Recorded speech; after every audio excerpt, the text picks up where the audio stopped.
जय श्रीनिवास जी। नमस्कारम। अपर्णा दीदी हैं, पांडे जी हैं, बहुत सारे हमारे साथ के लोग जुड़े हैं और धीरे धीरे जुड़ते जा रहे हैं। सुबोध जी हैं, मैं सबका स्वागत करता हूँ।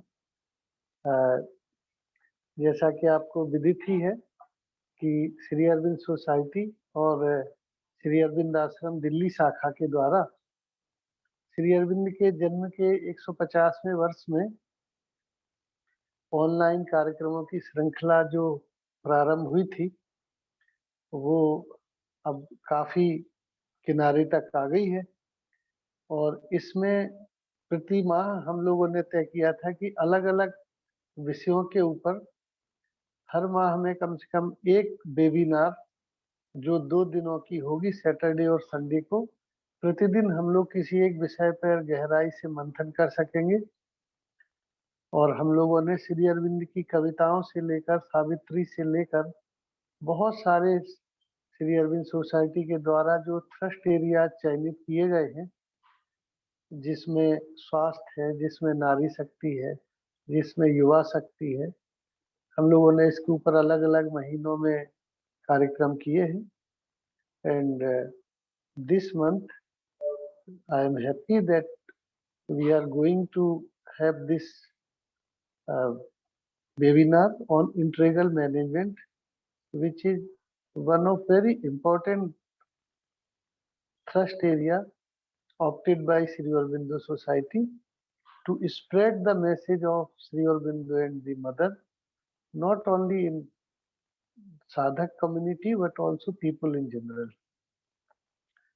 So ये जो इंटीग्रल मैनेजमेंट है, ये जो सर्वांगीण प्रबंधन, समग्र प्रबंधन है, ये एक ऐसा विषय है जिसके लिए हम सबको बहुत आशा रहती है ऐसे लोगों को सुनने के लिए जो न केवल इस विषय के मर्मज्ञ हैं। प्रबंधन आज हम लोग जानते हैं, हम सबके घरों में बच्चे MBA कर रहे हैं और सारा समय जो है वो प्रबंधन का ही है, लेकिन वो बिजनेस मैनेजमेंट रहता है। ये हमारी चेतना के प्रबंधन से संबंधित है। और ये जो कॉन्शियसनेस का जो प्रबंधन होता है, मैनेजमेंट ऑफ कॉन्शियसनेस है, उसके माध्यम से सारा जीवन, बाह्य जीवन और आंतरिक जीवन दोनों हमारा कैसे संभल सकता है, दोनों हमारा कैसे अच्छा हो सकता है, इसके विषय में आज हम लोग विस्तार से चर्चा करेंगे, आज और कल 2 दिन में। और मुझे बहुत प्रसन्नता है कि इसके लिए ऐसे हमारे 2 वक्ता जो हमारे श्री अरविंद सोसाइटी के ही बहुत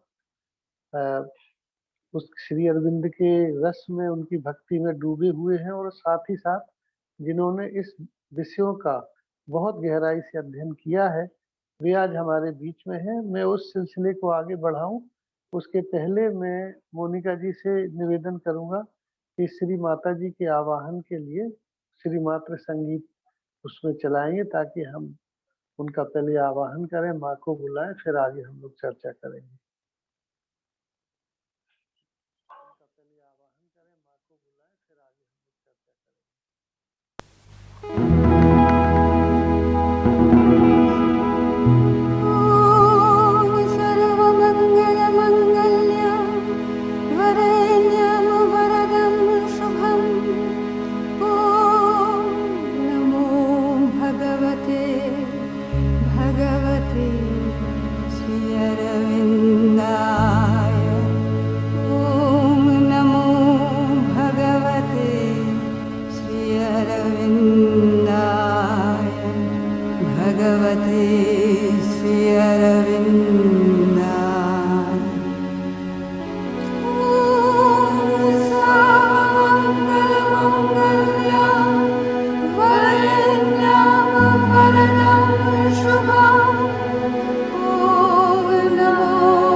जैसा कि मैं आप सबसे निवेदन कर रहा था कि श्री अरविंद सोसाइटी ने समाज जीवन के विभिन्न क्षेत्रों में अपने कार्य विस्तार की दृष्टि से बहुत सारे विशिष्ट क्षेत्रों का थ्रस्ट एरियाज का चयन किया, जिसमें मुख्य रूप से भारतीय संस्कृति, इंडियन कल्चर, युवा, यूथ, नारी शक्ति, वुमन, स्वास्थ्य, इंटीग्रल हेल्थ, इंटीग्रल मैनेजमेंट, समग्र प्रबंधन, इस तरह के बहुत सारे हम लोगों ने ट्रस्ट एरिया लिया, जिसके ऊपर श्री अरविंद सोसाइटी काम कर रही है।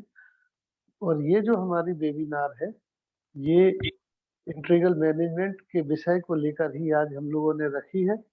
और इसका महत्व इसलिए बहुत ज़्यादा बढ़ जाता है कि जब हम देखते हैं कि हमारा सारा का सारा जीवन जो चेतना की एक आरोहण के लिए साधना को हम वास्तव में यदि देखें, तो चेतना की एक अवस्था से ऊपर जब हम आरोहण करना प्रारंभ करते हैं, उसको एक उसका जो पथ होता है, उसमें हमारा स्वयं का जो साक्षी भाव है, स्वयं की हमारी जो अंतरात्मा है, वो एक लीडरशिप लेती है, वो एक नेतृत्व करती है पहले हमारे स्वयं के व्यक्तित्व का, और उसके बाद बाहर का जो समाज जीवन होता है, उसमें हम एक नेतृत्व संभाल सकते हैं, वो जीवन का कोई सा भी क्षेत्र हो। वास्तव में यदि देखा जाए गहरे अर्थों में, तो श्री अरविंद की साधना को करने वाले जो भी लोग हैं, वे उस नए स्वर्णिम भविष्य के लिए एक नेतृत्व का काम कर रहे हैं, अपने आसपास के समाज के जीवन में भी और अपने आसपास के आध्यात्मिक परिवेश में। तो उस नाते से भी उनके भीतर एक लीडरशिप चेतना के माध्यम से लीडरशिप जो उनमें होती है, कि उसका क्या महत्व होता है, ऐसा एक विषय लेकर importance of leadership by consciousness हमारे जो प्रबुद्ध वक्ता सबसे पहले हैं, श्रीयुत श्रीनिवास मुलुगु जी, मैं उनका बहुत हार्दिक स्वागत करता हूं आप सबकी ओर से। श्रीनिवास जी हमारे जो आंध्र प्रदेश और तेलंगाना की श्री अरविंदो सोसाइटी की राज्य समिति है, उसके वे सम्मानीय चेयरमैन हैं। और he worked as a telecom professional and has worked for over 18 years in leading global companies like Nokia, Cisco, and other companies. His last corporate stint was head of Nokia Siemens Internet Business Unit for India. Last में जो उन्होंने काम जब तक वो करते रहे, तो नोकिया के इंटरनेट बिजनेस का जो कार्य है, उसका पूरा इंडिया का, उसके नाते उन्होंने एक बहुत महत्वपूर्ण गौरवमयी अपना कैरियर देखा है।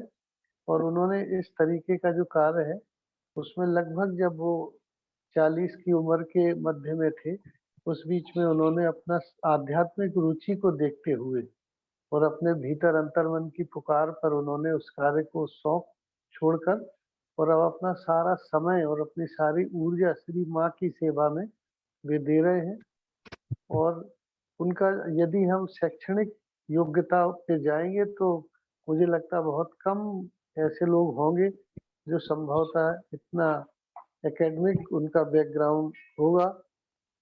His academic background includes an MBA and an MS from University of Maryland, USA, and more recently an MBA in philosophy from Osmania University. कुछ ही वर्ष पहले उन्होंने अभी उस्मानिया विश्वविद्यालय से फिलोसफी में भी एमए उन्होंने किया है।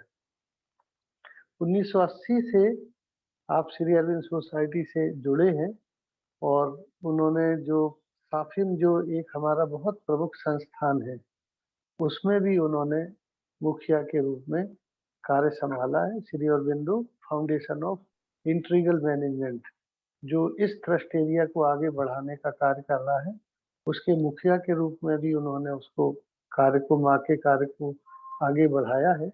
मैं बहुत हृदय से ऐसे हमारे विद्वान वक्ता का स्वागत करता हूं, क्योंकि कुछ विषय ऐसे होते हैं जो कुछ लोग ही उसके ऊपर बोल सकते हैं।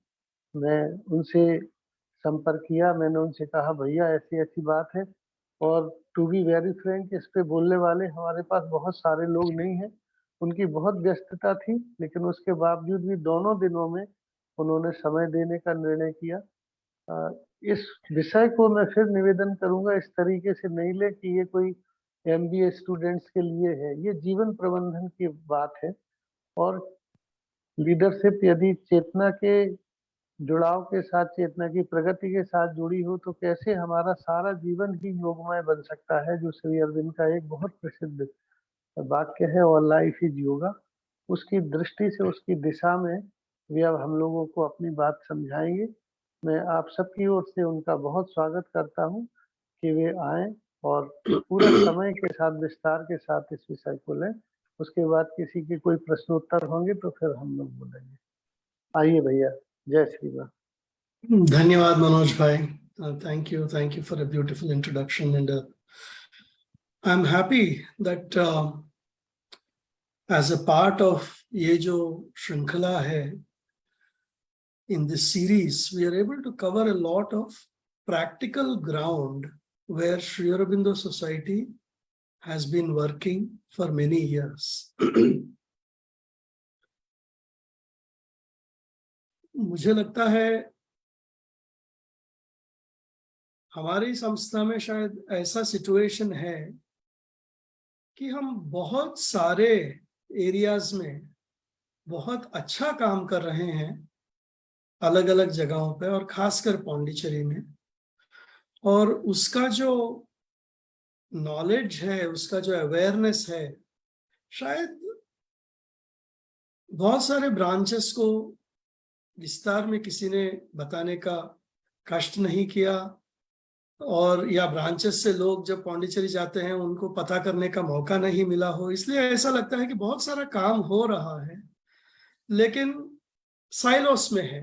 जहां काम हो रहा है वहां लोगों को पता है, लेकिन बाकी सेंटर्स और ब्रांचेस में उतना पता नहीं है। इसके दो नतीजे निकलते हैं। एक है कि हमारे ब्रांचेस और सेंटर सिर्फ दर्शन डेज तक सीमित रह जाती है। खासकर मैं ये एक क्रिटिसिज्म के रूप से नहीं बोल रहा हूँ, एक ऑब्जर्वेशन के रूप से बोल रहा हूँ, क्योंकि कोर ग्रुप में रहते रहते अभी 10 साल हो गए, तो हम सबको, मनोज भाई, आपको, मुझे, सबको देश में पूरा काम जो हो रहा है उसको जानने का मौका मिला है। और कभी कभी दुख इस बात की होती है कि हम लगभग 250-300 जगह पे रहते हुए भी श्री अरविंदो सोसाइटी ब्रांचेस और सेंटर्स का काम हमने इतना सीमित कर दिया कि 4 दर्शन डे और 1 जनवरी 1 मनाने तक सीमित कर दिया है हमने।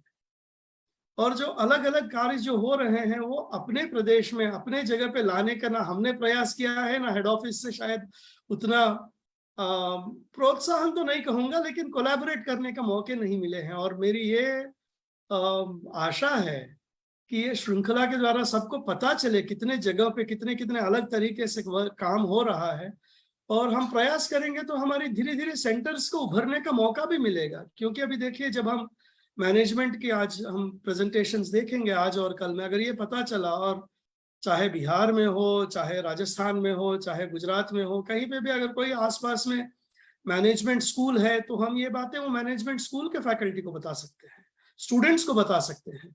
और इस तरह से धीरे धीरे हमारे सेंटर में लोग आना जाना भी ज्यादा होगा, और श्री अरविंद के बारे में लोगों को जानने का मौका भी मिलेगा।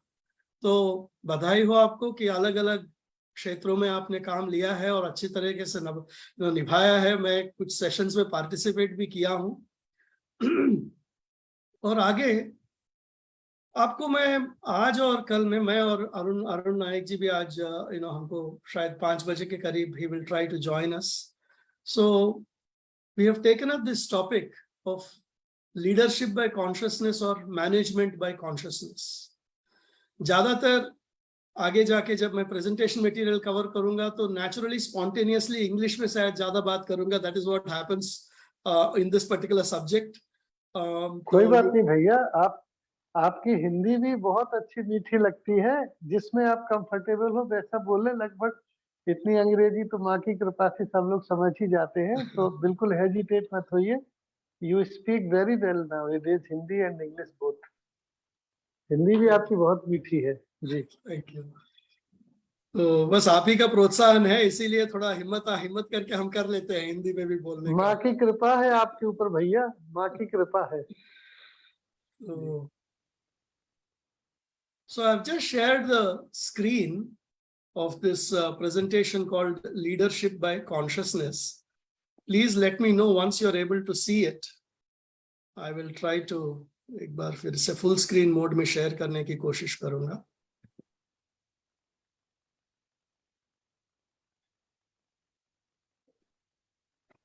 जी भैया दिख रहा है बहुत अच्छे से। This is coming through. Now, before we jump into the details of the program itself, मैं थोड़ा 5 मिनट श्री अरबिंदो सोसाइटी का जो मैनेजमेंट के क्षेत्र में क्या काम है वो थोड़ा मैं शेयर करना चाहूंगा। लगभग 15 साल से श्री अरबिंदो सोसाइटी मैनेजमेंट और लीडरशिप के एरियाज में काम कर रही है। इसका फाउंडिंग जो है वो हमारे ओपी दानी जी, उन्होंने विजय भाई के साथ मिलकर किया था। और इनिशियली साइकत जी ने काफी काम किया इसके ऊपर, उनके साथ एक टीम भी जुड़ी हुई थी, very competent team. And over a period of nearly 10 years we covered companies in a variety of fields, finance के कंपनीज से, मैन्युफैक्चरिंग के कंपनीज से, ऑयल सेक्टर में, पेट्रोलियम इंडस्ट्री में हमने काम किया है, एजुकेशन में काम किया है, बहुत बहुत अलग अलग क्षेत्रों में। And very good companies, like for example ONGC के साथ किया है हमने, फिडिलिटी फाइनेंस में काम किया है। मोर रिसेंटली पिछले 3-4 साल पहले को, कोरोना के बिल्कुल आने के पहले, उस जनवरी में हमने टोयोटा के साथ काम किया है। Very very good big companies have come to us and we have worked with them in the field of management.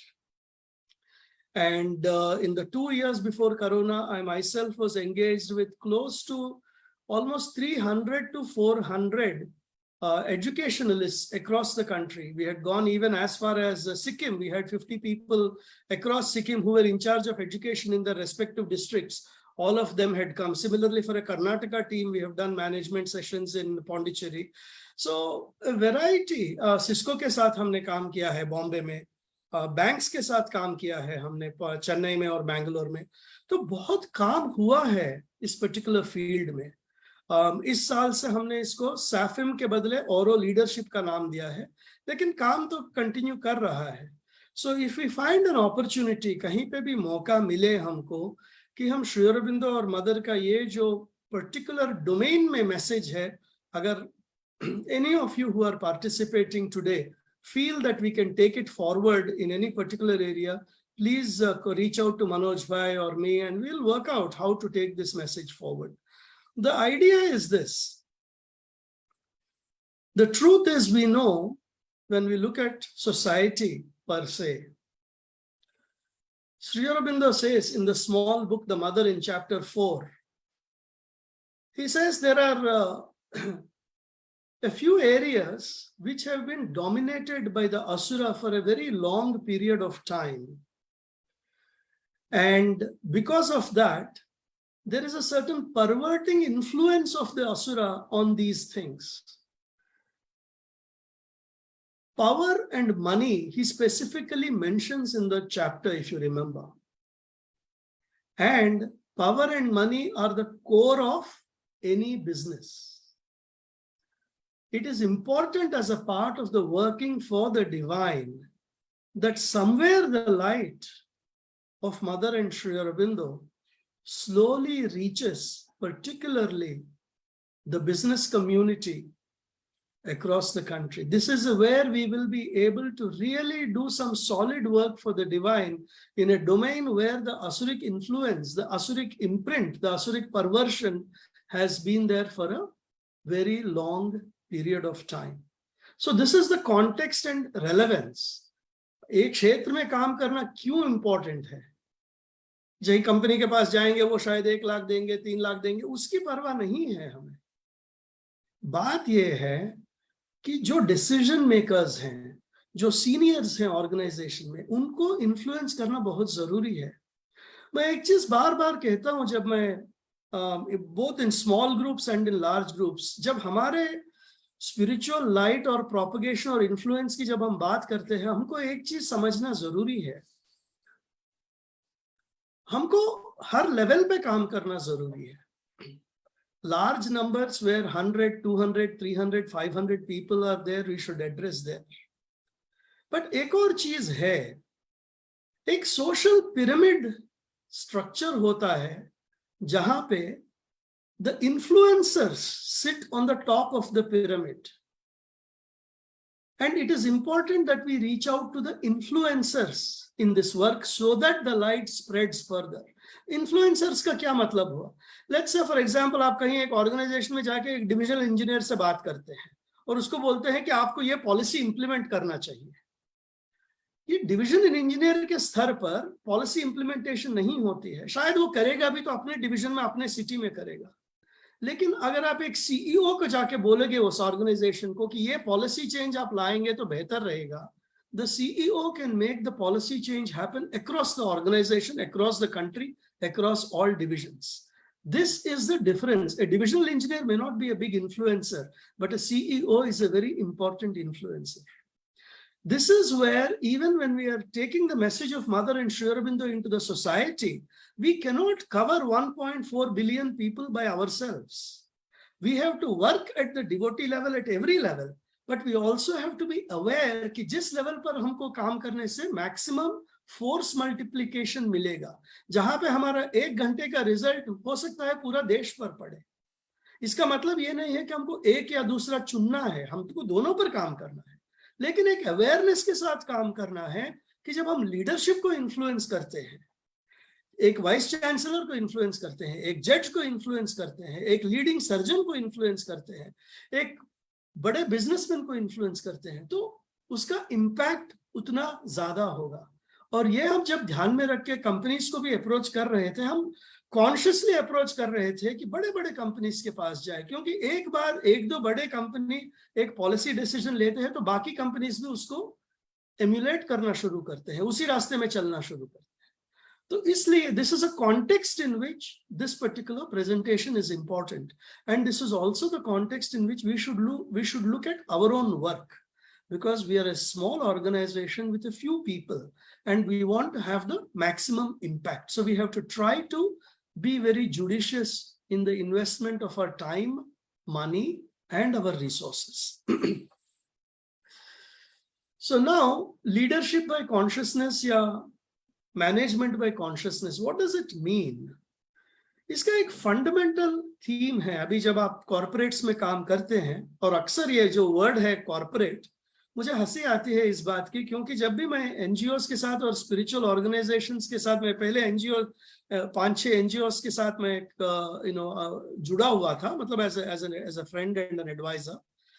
अक्सर ये जो वर्ड है corporate, it is taken with a pinch of negativity. Corporate का मतलब हमारे subconscious में ये बैठ गया है कि हमको लोगों की परवाह नहीं होती है, कॉर्पोरेट्स को सिर्फ पैसों की परवाह होती है, कॉर्पोरेट में कोई ह्यूमन वैल्यूज की जगह नहीं होती है, कॉर्पोरेट में स्पिरिचुअल बात कोई करता नहीं है और करना नहीं चाहिए, करेंगे तो उसको बुरा मान जाएंगे, and competitiveness is very very strong. This whole bunch of negative perceptions are associated with this word corporate. And having worked with many corporates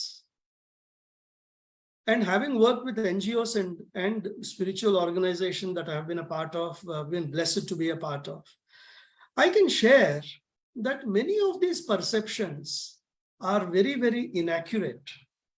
These perceptions were valid in the proprietorship model that was working in 1960s. कि boss आता है और कमर तोड़ काम निकाल के profit करके पीछे लगता है. आजकल ऐसी स्थिति बिल्कुल है नहीं. A lot of the corporates have changed to bring in a lot of value orientation both to the employees and to the work and the processes also. And there is a good amount of human value orientation that is there in the corporates. In fact, मैं इस हद तक जा सकता हूं कि some of the behaviors I have seen in NGOs, they are not tolerated in corporates. क्योंकि एक public behaviour is expected of a senior leader in a corporate. जो हम स्मॉल ऑर्गेनाइजेशंस में टॉलरेट करते हैं वो एक्चुअली कॉर्पोरेट ऑर्गेनाइजेशंस में उस तरीके का बिहेवियर टॉलरेट नहीं होता है आजकल। If a senior leader behaves badly, he is called separately and he is told that either he has to change his behavior or he has to leave the organization। और ये कठिन approach मैंने बहुत कम NGOs में देखा है। So corporates by themselves have also evolved in the last 20 years, and they have also come to a point where they are as concerned about value orientation and human behavior issues as we in spiritual organizations are. Having said that, there are still a lot of trainings offered to employees. For example, every 1 year, employees are expected to go through a certain set of trainings. Now, what is the difference between those trainings and the kind of leadership by consciousness approach that we take? Trainings में अक्सर क्या होता है, चाहे वो time management का हो, stress management का हो, कॉम्पिटिटिवनेस का हो, सेल्स का हो, fundamentally they focus on one single theme, and that theme is of behavioral change. How do you elicit a behavior change so that there is a improvement in team related work, improvement in time related work, improvement in sales related effectiveness, whatever. But most of the time, these changes are behavioral modifications driven by a certain mental model. So it comes from outside and we're trying to change the mind of the person and try to change the behavior. This works, but it works for the short term. The approach that Sri Aurobindo and Mother have brought to human nature and its change. Finally, corporate mein you're trying to change the human behavior through external training. And what is the spiritual work in the line of Mother and Sri Aurobindo? It is a change of human nature through a change of consciousness. And what we learn when we see Mother and Sri Aurobindo is that the only sustainable change of human nature can happen from inside out by the change of consciousness. And that is where, that is the value proposition that we as Sri Aurobindo Society bring to the companies when we go and talk to them. We tell them that the only sustainable change can happen through a change of human nature, and it is a change of consciousness. Now, there are other people also who have pointed it out, but so far the understanding of this is still evolving at this stage. Now I'll try to take you through why is this important? Why is this change of consciousness important? Here is a quote from our Honorable President, ex-President of India, Shri Pranab Mukherjee. On one hand, man is in command of colossal technological, scientific, and other material powers. But on the other hand, he is not in full command of his own consciousness. Look at his observation. अब तकनीकी तरीके से, वैज्ञानिक तरीके से, you have a lot of development, but हमारी चेतना की स्तर वहीं के वहीं रह गई है और उसको हम कंट्रोल नहीं कर पा रहे हैं. And then he goes on to add, Sri Aurobindo assures us that the solution to the crisis remains hidden in the crisis itself. We have to discover and develop the secret splendors of our consciousness. Technology in itself is neither good or bad. Technology is only a tool in the hands of consciousness. अक्सर जब मैं youth के साथ काम करता हूं या school के बच्चों के साथ काम करता हूं, तो डिस्कशन इनवेरिएबली कम्स, पेरेंट्स के साथ काम करते हो, मोबाइल आ गया, टैब आ गया, टीवी आ गया, अभी बच्चे बस इसी को देखते रहते हैं, यहीं पे हो जाता है, they don't listen to any of this. Finally this technology is only a tool. लेकिन क्या हम बच्चों को वो संस्कार दे पा रहे हैं घर में, जहां हम उठ के सुबह घर से सब बाहर निकलने के बदले एक प्रार्थना हो जाए फैमिली के साथ? Do we do that? No, we are very busy. The husband is busy doing his work, wife is busy, बच्चे are packing and running. When you don't realize that the integration of consciousness and holding it together before you go out of the house is important, how will you expect children to understand? And when it comes to any other technology like war, the weapons, abhi Ukraine mein war chal raha hai. Sri Aurobindo has a very beautiful line that echoes this comment about the full command of consciousness. He says, war cannot be stopped unless it becomes psychologically impossible for man. मतलब जब तक हमारी चेतना non violence के स्तर पर टिके रहें, and where we are not greedy, where we are not misusing our power, as long as we don't take our consciousness to the level where war is psychologically not possible, till that time we cannot eliminate war. And that is what here Pranab Mukherjee is saying, that our own level of consciousness, we don't have full capacity and control over it. Another quotation, this series of slides bring together important thought leaders who are sharing about why leadership by consciousness is important. Albert Einstein, again, he was a contemporary of Sri Aurobindo. वो उसी time पे थे Princeton में और US में जब श्री अरबिंदो यहाँ पौंडीचेरी में थे. No problem can be solved by the same level of consciousness that created it.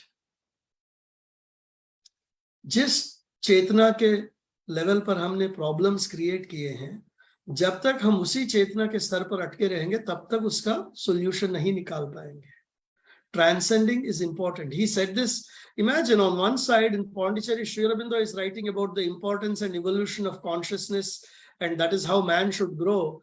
And during the same period, on the other end, in the Western world, an acknowledged genius of the highest intellectual quotient of any human, he is also writing that consciousness is important.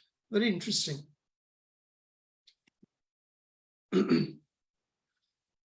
Now, I'm not sure how many of you have seen this shop called Body Shop. It is a global chain which has probably now 10,000 outlets.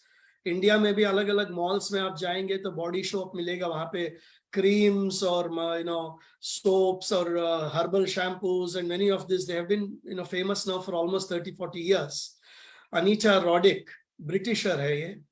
तो her point, the choice we now face as a species, a choice that may determine whether we may become endangered species or rise to a higher consciousness. Endangered species क्या है? जैसे there are a few animals and plants which we have lost. अभी वो वापस नहीं आएंगे. We are not going to get it back on planet Earth. क्योंकि वो पूरा eliminate कर दिया हमने. Over a period of time, they have been wiped out from the face of the earth. And today, we all know that humanity has the capacity to wipe itself out. अगर nuclear bomb 2-4 इधर-उधर गिर गए गलत जगह पे, we are capable of wiping ourselves out. इसके अलावा, I will argue that already हम every day we are wiping ourselves out.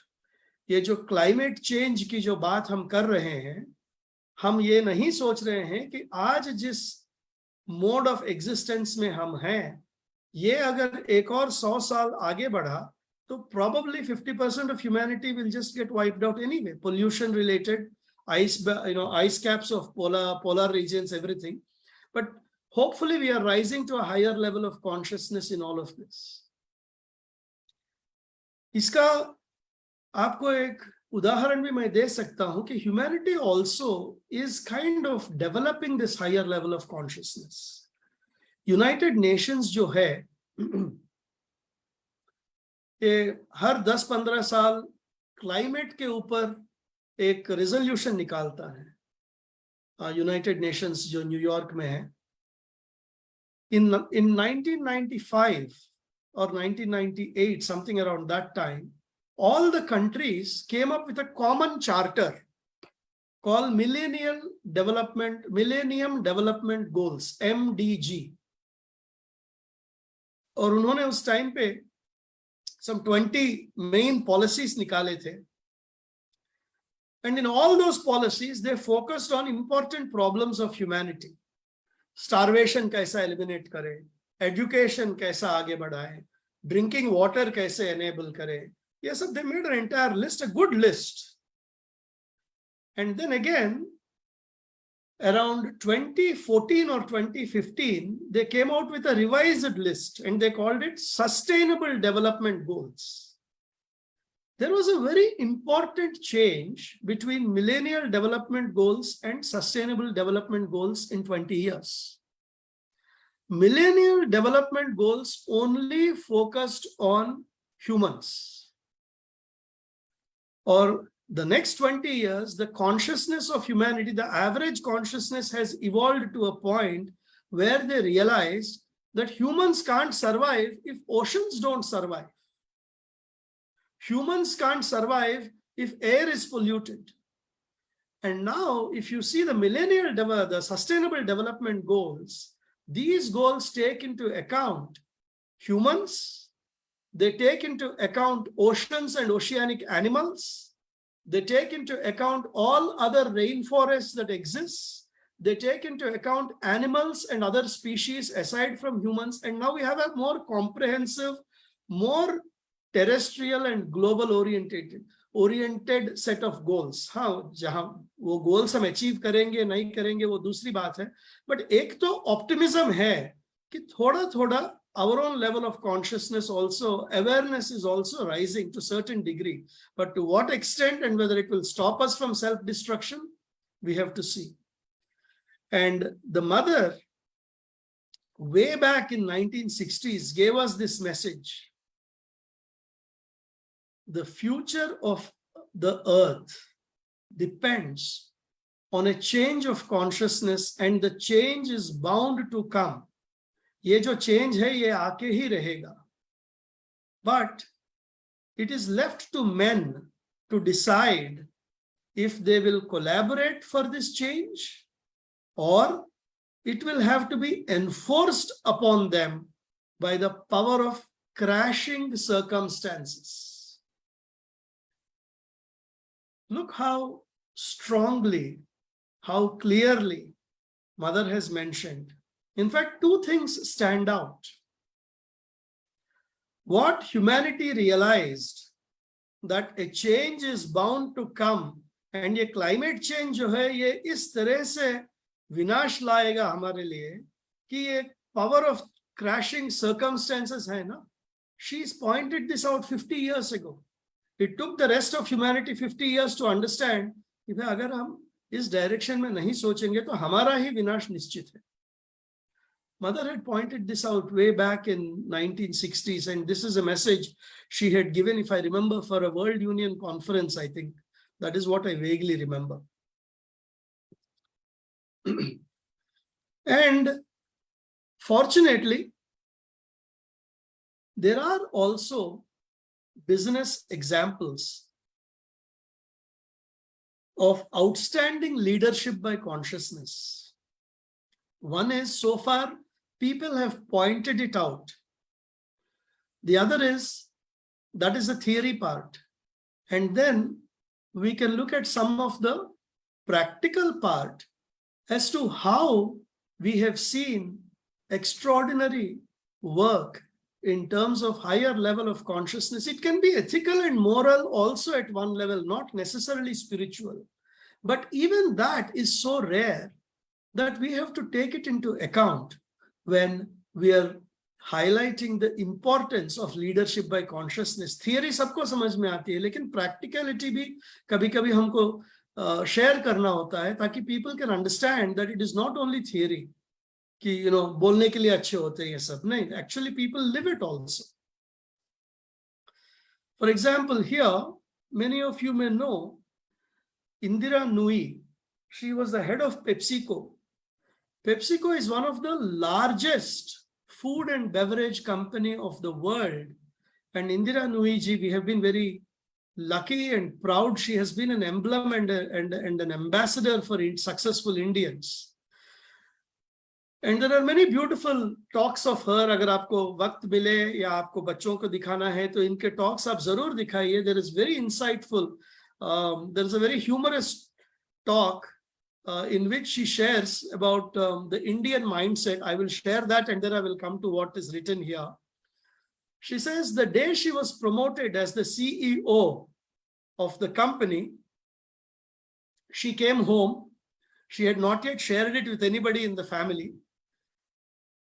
At her house, it was she, her husband, and her mother. 3 of them were there. जैसे वो गाड़ी से उतरी, her mother came and said, सुनो, घर में दूध नहीं है, जल्दी जाके लेके आ जाना. दामाद जी से नहीं बोल सकती थी, तुम जाके फटाफट लेके आ जा.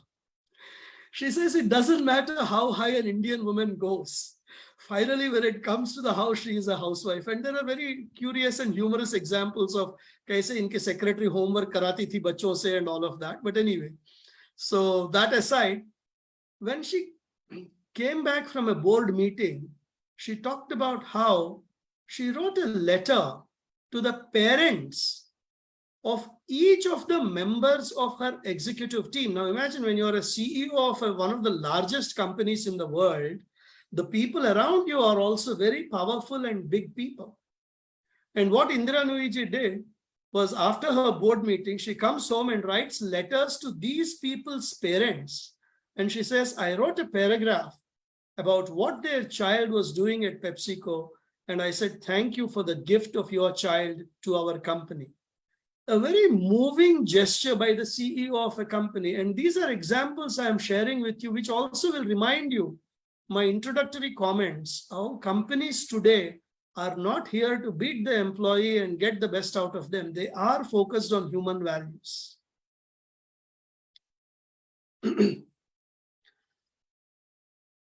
A curious leader, innovative and creative. हम सब तो कलाम जी को बहुत मानते हैं. उन्होंने he is a president. He is probably the only president that became a president by winning the hearts of all of the population of India. तो वो कहते हैं कि जब when he saw पोलियो के बच्चे जो हैं, उनको जब चलने में दिक्कत होती थी तो आर्टिफिशियल लिम्स लगाते थे, नहीं तो वो फ्रेम लगाते थे, मेटल फ्रेम्स. ये बच्चे जो मेटल फ्रेम्स और ये आर्टिफिशियल लिम्स लगाते थे, वो 4 किलो के थे. So he and his team, उन्होंने कंपोजिट हीट मटेरियल जो रॉकेट्स में यूज करते हैं, वो मटेरियल से उन्होंने वो 4 किलो का जो वो पैर था, वो आधा किलो से कम कर दिया उन्होंने. And he says, when I see children run around and cycle with the artificial limbs we design, it is sheer bliss. This is a case of leadership of the highest order by somebody who is a technologist. And he became a leader through his heart, by winning the heart of the people.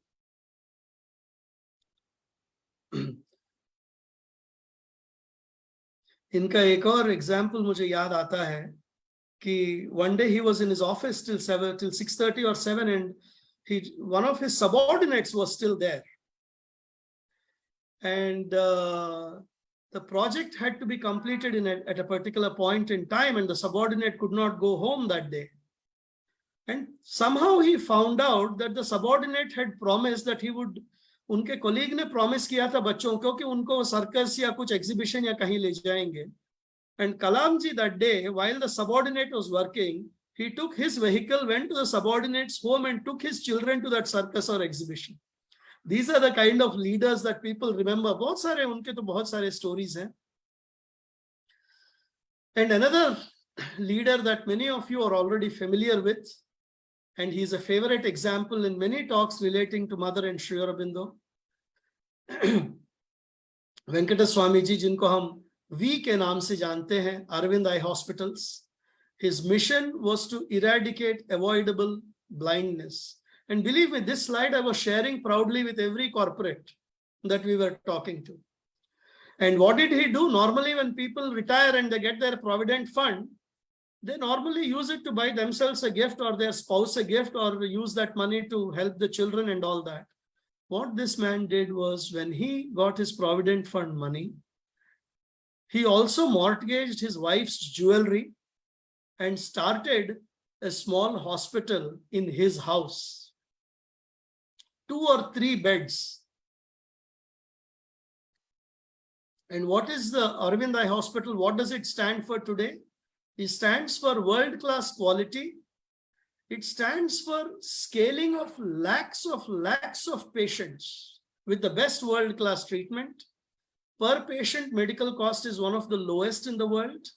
And today they're exporting lenses to African countries at a low cost. And by the way, यहाँ पे cost कितना कम है? It is almost 100 times lesser than the other products available. And today over 40 lakh outpatients in 13 hospitals. So this is what he has done. And literally, he has become a god who has given eyesight to lakhs and lakhs of people.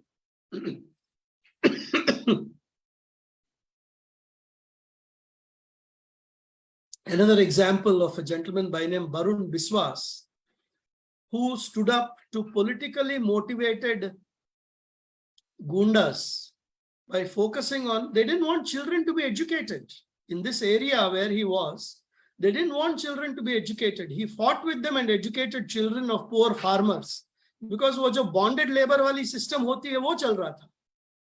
And he was trying to liberate them from bondage. Unfortunately, he was also killed in his line of work. Another example, Mindtree. I don't know how many of you know this company. It is again one of the biggest companies in India, very well known in the information technology field. Subrato Bagchi.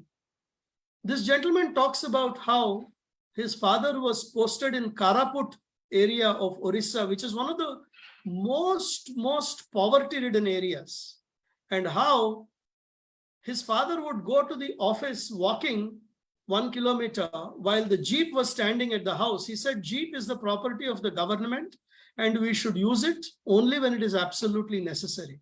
And he says, today, whatever he is and however he runs the companies, he says, that spirit of my father, I live up to that. Truth in a kind way and in a respectful manner, and deliver whatever you commit upon. My dear friends, हमको ये पढ़ने से लगता है ये तो हम बच्चों को रोज पढ़ाते हैं, लेकिन मैं बताता हूँ बिजनेस एनवायरनमेंट में ये level of honesty, integrity and truthfulness maintain करना बहुत ही मुश्किल है, बहुत ही मुश्किल है. One can very easily slip from here. The pressures are so high. Every month you're expected to better than the previous month. And in that, to maintain that character is not easy. And this is where the clarity of consciousness, having that clear perspective of why we are where we are and what we are doing is important.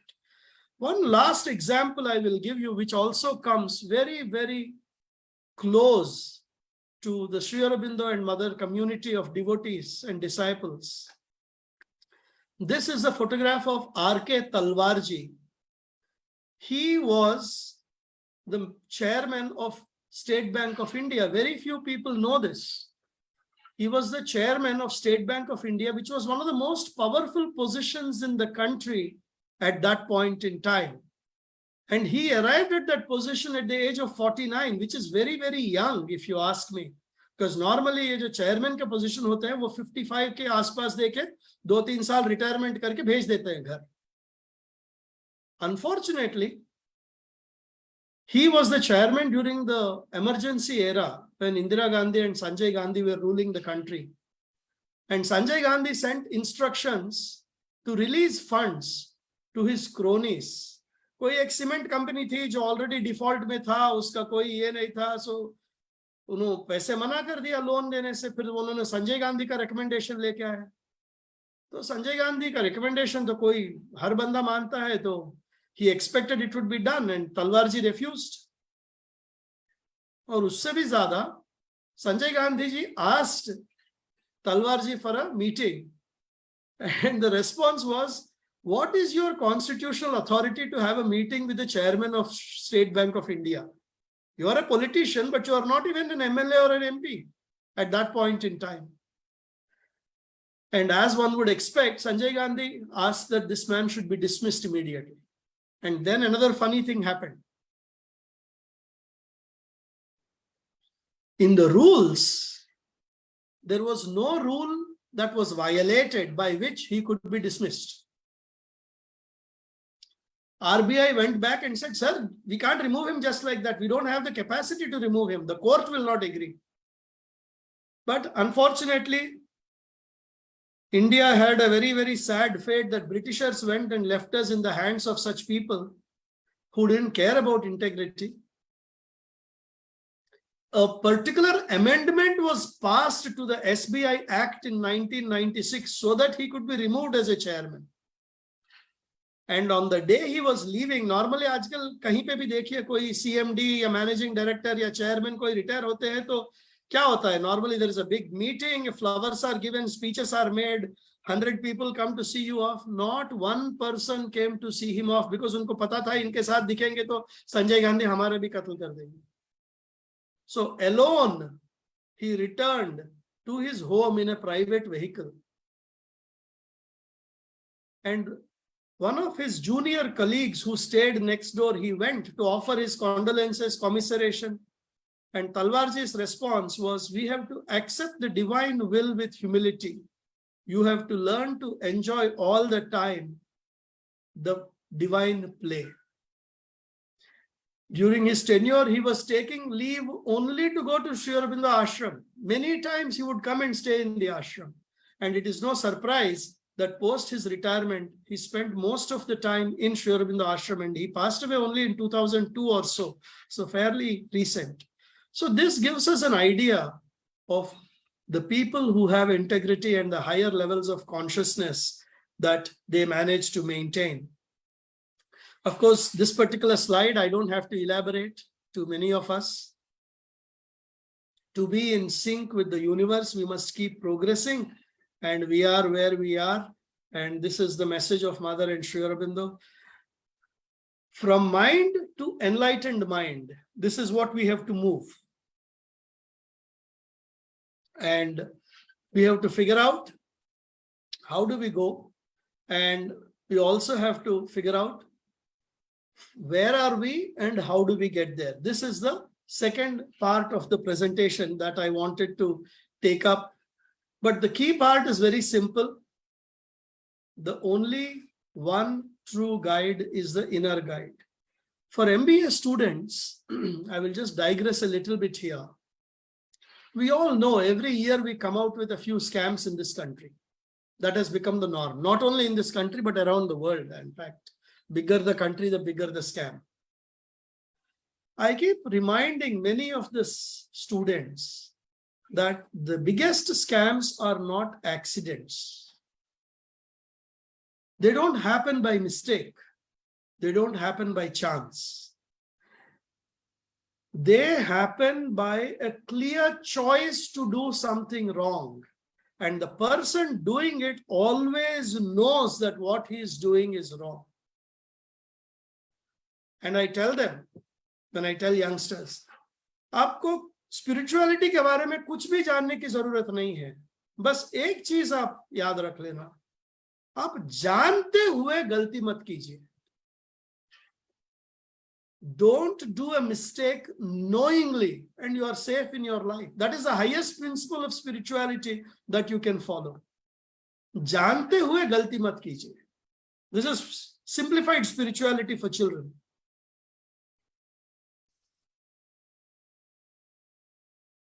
To be able to do the right thing in the right way, in each case and at every moment, one must be in the right consciousness. This is Sri Aurobindo, how he brings the entire substance of everything we discussed into one single sentence. Finally, management by consciousness. Why is it important? To be able to do the right thing in the right way, in each case and at every moment, one must be in the right consciousness. And this is why management by consciousness or leadership by consciousness becomes important. So that is broadly what I had to share with you. I will stop here for now because the schedule of this session was such that we would do about an hour. And then I'm I will have a big smile on my face, because as soon as I stopped screen sharing, I'm able to see Sri Arun Vyas ji, and my heart is now at peace that he is here to take over for the next session at 5 p.m. So we are just about 5 p.m. If there is anything anyone wishes to share on this particular subject of importance of leadership by consciousness, we can take a couple of minutes and then move over to the next session.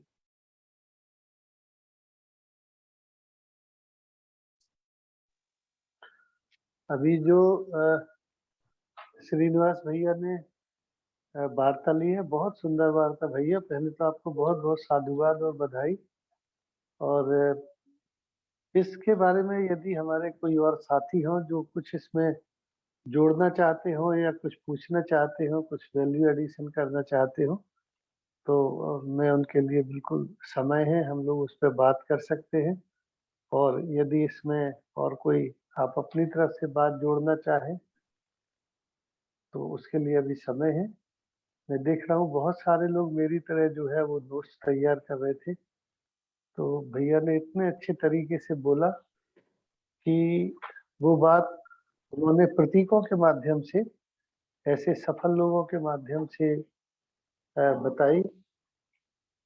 सबसे पहले तो जैसा मैं summarise यदि करूं तो उन्होंने सबसे पहले तो ये विसंगति जो हमारे यहाँ है, क्योंकि थोड़ा सा हिंदी में भी अनुवाद हो जाएगा लोगों को, कॉर्पोरेट के बारे में जो प्रचलित धारणाएं हैं उसकी उन्होंने चर्चा की कि कॉर्पोरेट में जो लोग बैठे हैं तो वो सबके सब बहुत लालची, अमानवीय और असामाजिक तत्व नहीं है।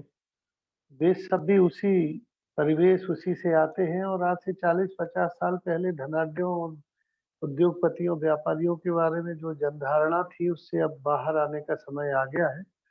और वे सारी संस्थाएं जिनको हम कॉर्पोरेट के नाम से ऐसे जानते हैं, उन सबके भीतर भी उसी तरह के मानवीय मूल्य है, बल्कि कमिटमेंट लेवल, कंपेटिबिलिटी जो है वो ज्यादा है, क्योंकि ट्रांसपेरेंसी के साथ आजकल काम होता है। गलत व्यवहार, गलत आचरण वहां पे तुरंत ना केवल पकड़ में आता है, उसको प्रॉपरली उसको सब कुछ सहना पड़ता है यदि वो कुछ गलत करता है। फिर उन्होंने चर्चा की कि चेतना का परिवर्तन आखिर क्यों आवश्यक है। और बहुत सुंदर तरीके से उन्होंने अल्बर्ट आइंस्टीन की बात बताई, जो महान वैज्ञानिक हुए श्री अरविंद के समकालीन, कि जिस चेतना के स्तर पर हम होते हैं उसी चेतना के स्तर की समस्या को हम हल नहीं कर सकते। और लगभग इसी बात को श्री अरविंद ने और पॉलिश्ड तरीके से और बहुत गहराई के साथ कहा कि संसार, मानवता आज जिस स्तर की समस्याओं के में घिरी हुई है उसके हल के लिए एक और उच्चतर चेतना की आवश्यकता होगी, तभी वो चीजें हल की जा सकती हैं। श्री माँ की वाणी उन्होंने चेतना के परिवर्तन के बारे में बताई। अनीता रोड्रिक जो बॉडी शॉप के बारे में, बॉडी शॉप संस्था से हैं, उन्होंने जो सब कुछ बताया है संस्कारों के बारे में, चीजों के बारे में। इंदिरा नोई का उन्होंने उदाहरण बताया कि कैसे उन्होंने अपनी कंपनी में काम करने वाले जो एम्प्लॉइज हैं, उनके जो अभिभावक हैं, उनके जो पेरेंट्स हैं, उनको उन्होंने पत्र लिखा और उन्होंने उनको कहा कि आपने अच्छे संस्कार दे के हमारी कंपनी को ये जो एम्प्लॉयज दिए, ये बहुत टचिंग है और सचमुच एक सच्चे नेतृत्व के लिए एक बहुत अच्छा उदाहरण है। फिर डॉक्टर कलाम साहब की उन्होंने बात बताई कि कैसे जो रॉकेट के मटेरियल के जो बिल्कुल हल्का मटेरियल होता है, उससे उन्होंने वो जो नकली अंग बनाए जाते हैं, खासकर घुटने, और उनसे जो 10 गुना कम हो गया, जो 4 किलो का जो घुटना का वो पार्ट बनता था पैरों का, जो नकली पैरों, वो सारा कुछ लगभग 10 गुना कम वजन होके जब उन्होंने देखा कि बच्चा दौड़ रहा है, कूद रहा है, साइकिल चला रहा है, वो लिखते हैं कि इट वाज सिंपली ब्लिस, सिर्फ आनंद है ये, उसको अनुभव नहीं किया जा सकता है, शब्दों में नहीं उतारा जा सकता। फिर भैया ने वेंकटेश्वर जी की बात की, जिन्होंने श्री अरविंद आई हॉस्पिटल कैसे छोटे स्तर से शुरू किया और एक इतने बड़े स्केल पे ले गए हैं कि अगर हम अब उसके बारे में सोचते हैं तो भी हमको एक प्राउड फील होता है कि इतना बड़ा संस्थान श्री अरविंद के एक भक्त ने किया है। और कैसे माँ की प्रेरणा से वो वहां तक पहुंचे हैं। वरुण विश्वास ने बताया कि कैसे वो राजनीतिक लोगों के तांडव से लड़े और बच्चों के बीच में काम किया, उसका उदाहरण उन्होंने बताया। सुब्रतो बागची जो माइंड ट्री नाम की संस्था से जुड़े हैं और वो कैसे श्रेय देते हैं इतने ऊंचाई पर पहुंच के कि वास्तव में मेरे पिताश्री ने, अभिभावकों ने हम लोगों को जो संस्कार दिए हैं वो संस्कार हैं जिसकी वजह से आज हम लोग यहाँ डे टू डे की भी प्रॉब्लम जो है झेल पाते हैं। ये सारी चीजें बताने के पीछे संभवतः उनका उद्देश्य ये था कि यदि हम अपनी चाइल्डहुड में, युवावस्था में उन चीजों को मूल्य देते हैं जो हमारे जीवन मूल्य है, नैतिक मूल्य है, आध्यात्मिक मूल्य है, और आध्यात्मिक चेतना को उत- बड़ा करने की कोशिश करते हैं, उठाने की कोशिश करते हैं, तो ये हमारे भीतर परमानेंट चेंज लाती है। अच्छे ऑफिस में, अच्छी गाड़ी में थोड़े समय के लिए बैठ के अच्छा फील किया जा सकता है, पर जो परमानेंट परिवर्तन आता है वो चेतना के परिवर्तन से ही आता है। और फिर तलवार जी के दृढ़ संकल्प को नमन करने का मन हुआ जब उन्होंने इतना बताया कि एसबीआई के चेयर भैया बोल रहे थे कि उस समय जब की घटना है 1996 और उसके पहले की, शायद उसके भी पहले की घटना है, मुझे याद हुआ क्योंकि जिन सज्जन का उन्होंने चर्चा की थी कि उनसे उनका बिगाड़ हो गया था, वो उसके भी बहुत पहले थे। बट एनीवेज मैं उनसे कहना चाहता हूँ कि एसबीआई का जो चेयरमैन का पद है वो उस समय भी उतना महत्वपूर्ण था जैसा उन्होंने कहा कि उस समय कितना बड़ा पद हुआ करता था। मुझे तो लगता है कि आज भी वो उतना ही बड़ा पद है। एसबीआई जब बिग ह्यूज ऑर्गेनाइजेशन जो भारत के निर्माण में बहुत बड़ा योगदान कर रहा है। तो इस तरह के लोगों की चर्चा की, फिर उन्होंने इनर गाइडेंस की बात की कि आखिर में जो हमारे भीतर की जो गाइडेंस है, जो हमारी आत्मा के द्वारा, प्रेरणा के द्वारा आती है। और फिर उन्होंने कंक्लूड किया श्री अरविंद की वाणी पर कि किस तरह से राइट कॉन्शियसनेस जो होती है वो दिशा दिखाती है। तो इन सब बिंदुओं को मुझे लगता है श्रीनिवास भैया मैंने लगभग लगभग थोड़ा स्पर्श किया है एक अनुवादक के रूप में। और आपकी वाणी और आपकी शब्दावली तो अद्भुत है। और मुझे रियली आज ऐसा लगा कि सचमुच हम लोग जो बाहर के समाज जीवन में भी काम कर रहे हैं तो उनको किस भाव के साथ काम करना चाहिए। इस बात से कोई फर्क नहीं पड़ता कि आपकी क्या उपलब्धियां हैं या कब आप उतार चढ़ाव, लेकिन एक कोई है शक्ति। और खासकर हम सब लोग तो जो कार्य करते हैं समाज जीवन में, आध्यात्मिक बैकग्राउंड से जुड़े हैं, तो सफलता या असफलताएं अलग बात है, वो हमारे देखने का नजरिया है। जब हम एक कदम आगे रखते हैं तो पीछे वाले कदम को उठना ही पड़ता है, तब हम आगे कदम ले पाते हैं। तो आपको कुछ ऊपर आगे उपलब्ध करने के लिए वर्तमान में से कुछ छोड़ने के लिए हमेशा तत्पर होना पड़ेगा। और ये सब चीजों को आप तभी एक अच्छे दृष्टिकोण के साथ ले सकते हैं जब आप आंतरिक रूप से अपना सब कुछ भगवान को समर्पित करें। क्योंकि अगर चेतना में परिवर्तन हुआ तो वो स्थायी परिवर्तन है। ये मुझे भैया के ये सारे जो उन्होंने इतनी सुंदर वार्ता दी उसका निष्कर्ष मुझे समझ में आया। कोई और यदि इसमें कुछ जोड़ना चाहता है तो प्लीज उसको जोड़े, ताकि मैं उसके बाद फिर हमारे यहाँ के जो दूसरे वक्ता हैं मैं उनको बुलाना चाहूंगा। Any one of you.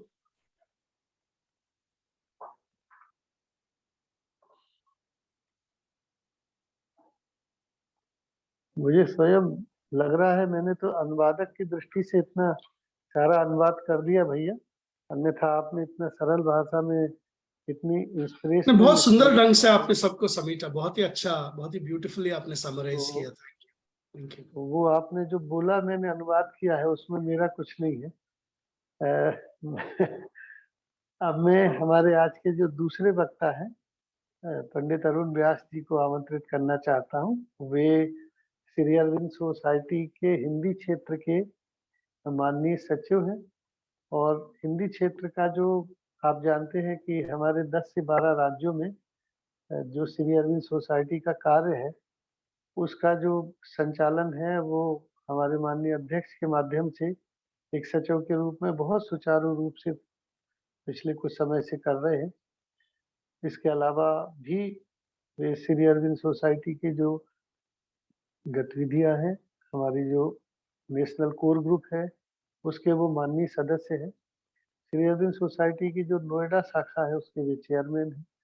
Uttar Pradesh की जो राज्य समिति है उसके भी वरिष्ठ पदाधिकारी हैं। और इसके अलावा व्यक्तिगत स्तर पर उन्होंने वास्तुकला में और जीवन की इतनी सारी पद्धतियों में, मैं उनके व्यक्तित्व को देखता हूँ तो सिर्फ मुझे ये लगता है कि माँ तुम्हारी कृपा से क्या संभव नहीं है। एक व्यक्ति में इतनी मल्टी डायमेंशनल यदि चीजें हो तो मुझे अरुण भैया के लिए ये लगता है कि सचमुच भगवान ने उनको बहुत कृपा से नवाजा है। और बहुत लगन के साथ 24/7 काम करने वाले ये हमारे दो साथी हैं। तो मुझे बहुत गर्व होता है कि इनके साथ हम लोग को काम करने का मौका मिलता है। कभी भी आप किसी भी समय इनको लगाइए, वो पूरी उसी लगन के साथ मदद करने की कोशिश करते हैं। और जब उनको इतने बड़े किसी स्तर पर हम बात करते हुए सुनते हैं विभिन्न गूढ़ विषयों पर, तब हमको और ये बात का मान और भान बढ़ता है। तो मैं अरुण व्यास जी को बुलाऊं उसके पहले मैं वो शीर्षक आप लोग के साथ शेयर करना चाहूँगा। उन्होंने जो विषय लिया है वो चेतना का उन्नयन कार्य के माध्यम से। जो हमारा कर्म है, कर्म जो है हमारी चेतना के उन्नयनीकरण में कैसे सहायक हो सकता है, एक कैसे साधन हो सकता है, कर्म के माध्यम से कैसे साधना हो सकती है, हमारे चेतना का विकास कैसे हो सकता है, ये एक पूरी विषय वस्तु है जिसको लेकर श्री अरुण व्यास जी हमारे बीच में है। और भैया आपका परिचय तो असीमित है, लेकिन मेरे को जितना समझ में आया बस इतना कहूँगा। माँ के बहुत चहेते हैं, भक्त हैं, और माँ ने खूब उनको कृपा की है। तो अब भी कृपा करें हमको, और इस विषय की जटिलताओं को थोड़ा सरल तरीके से बताएंगे तो हम लोग भी कुछ समझ सकेंगे। मैं आप सबकी ओर से उनका बहुत स्वागत करता हूँ और आमंत्रित करता हूँ श्री अरुण व्यास जी को। आइए भैया। Thank you. मनोज भाई, मेरी आवाज आ रही है क्या? जी जी आ रही भैया। आपको को होस्ट बनाना होगा शायद। नहीं, मुझे शेयर करें। नहीं, कोई स्क्रीन शेयर नहीं करना है मुझे। अच्छा ठीक है भैया। स्क्रीन शेयर करता हूँ तो बाकी इतने सुंदर चेहरे दिखने बंद हो जाते हैं। Thank you thank you. सभी उपस्थित महानुभावों को मेरा नमस्कार। मनोज भैया ने जो कुछ कहा उसमें बहुत अतिशयोक्ति थी।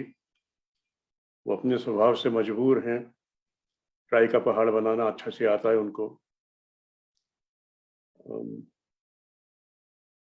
श्रीनिवास भाई को सुनने के बाद में कुछ कहने का मन ही नहीं हो रहा था। इतने बढ़िया तरीके से उन्होंने अपनी बात कही।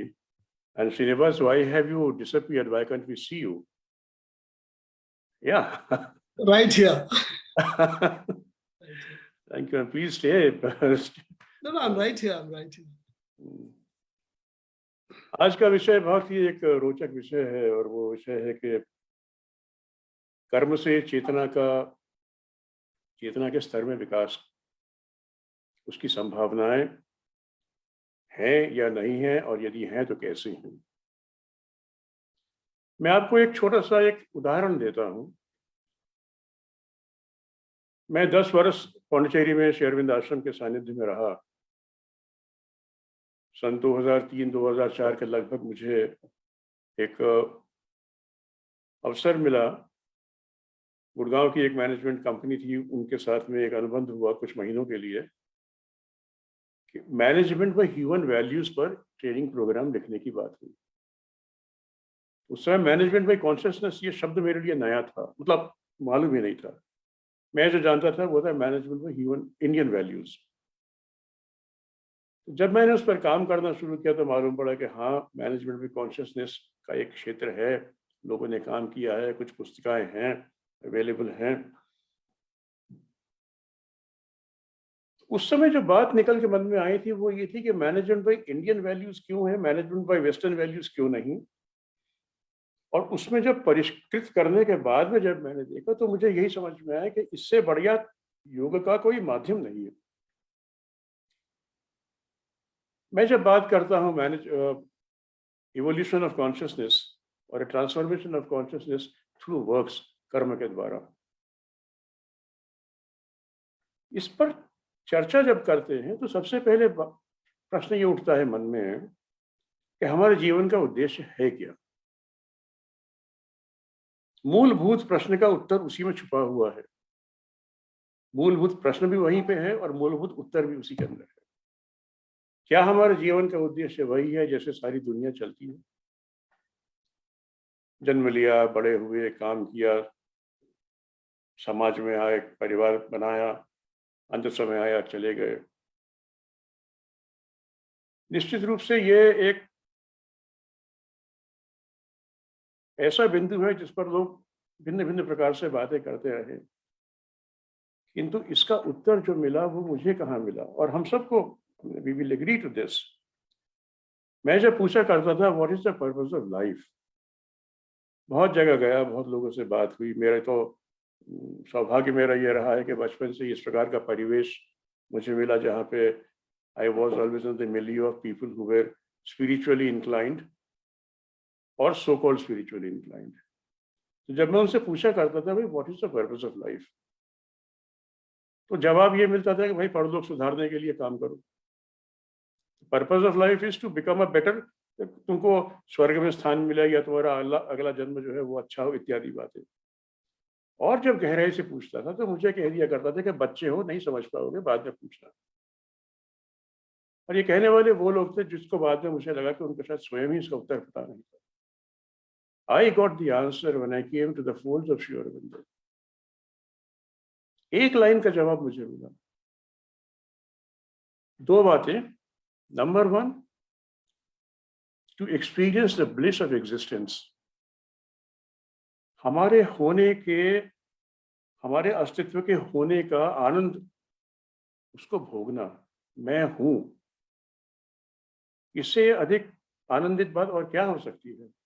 मैं क्या हूं, मैं कहाँ हूं, मैं किस परिस्थिति में हूं, वो बात की बात। पहली बात है मैं हूं। फिर आता है कि मैं कौन हूं, मेरा अस्तित्व क्या है, मैं किस प्रकार से, वगैरह वगैरह। But the fact that I exist, ये आत्मबोध ही अपने आप में इस जीवन का एक एग्जिस्टेंस, जीवन का एक पर्पस। दूसरा पर्पस क्या? To bring about a change in our consciousness. हमारी चेतना के स्तर में एक बदलाव लाना। जो श्रीनिवास जी कह रहे थे और बार बार उन्होंने इस बात को कहा और एम्फसाइज किया। मेरे एक मित्र हैं, श्री अरविंद आश्रम में ही हैं, बचपन से ही वहाँ पे आ गए थे और वृद्ध हैं, मुझसे बहुत बड़े हैं। उनसे मैंने एक बार बोला, मैंने कहा दादा why are you in the ashram? आप तो समाधि पर भी नहीं जाते रेगुलरली।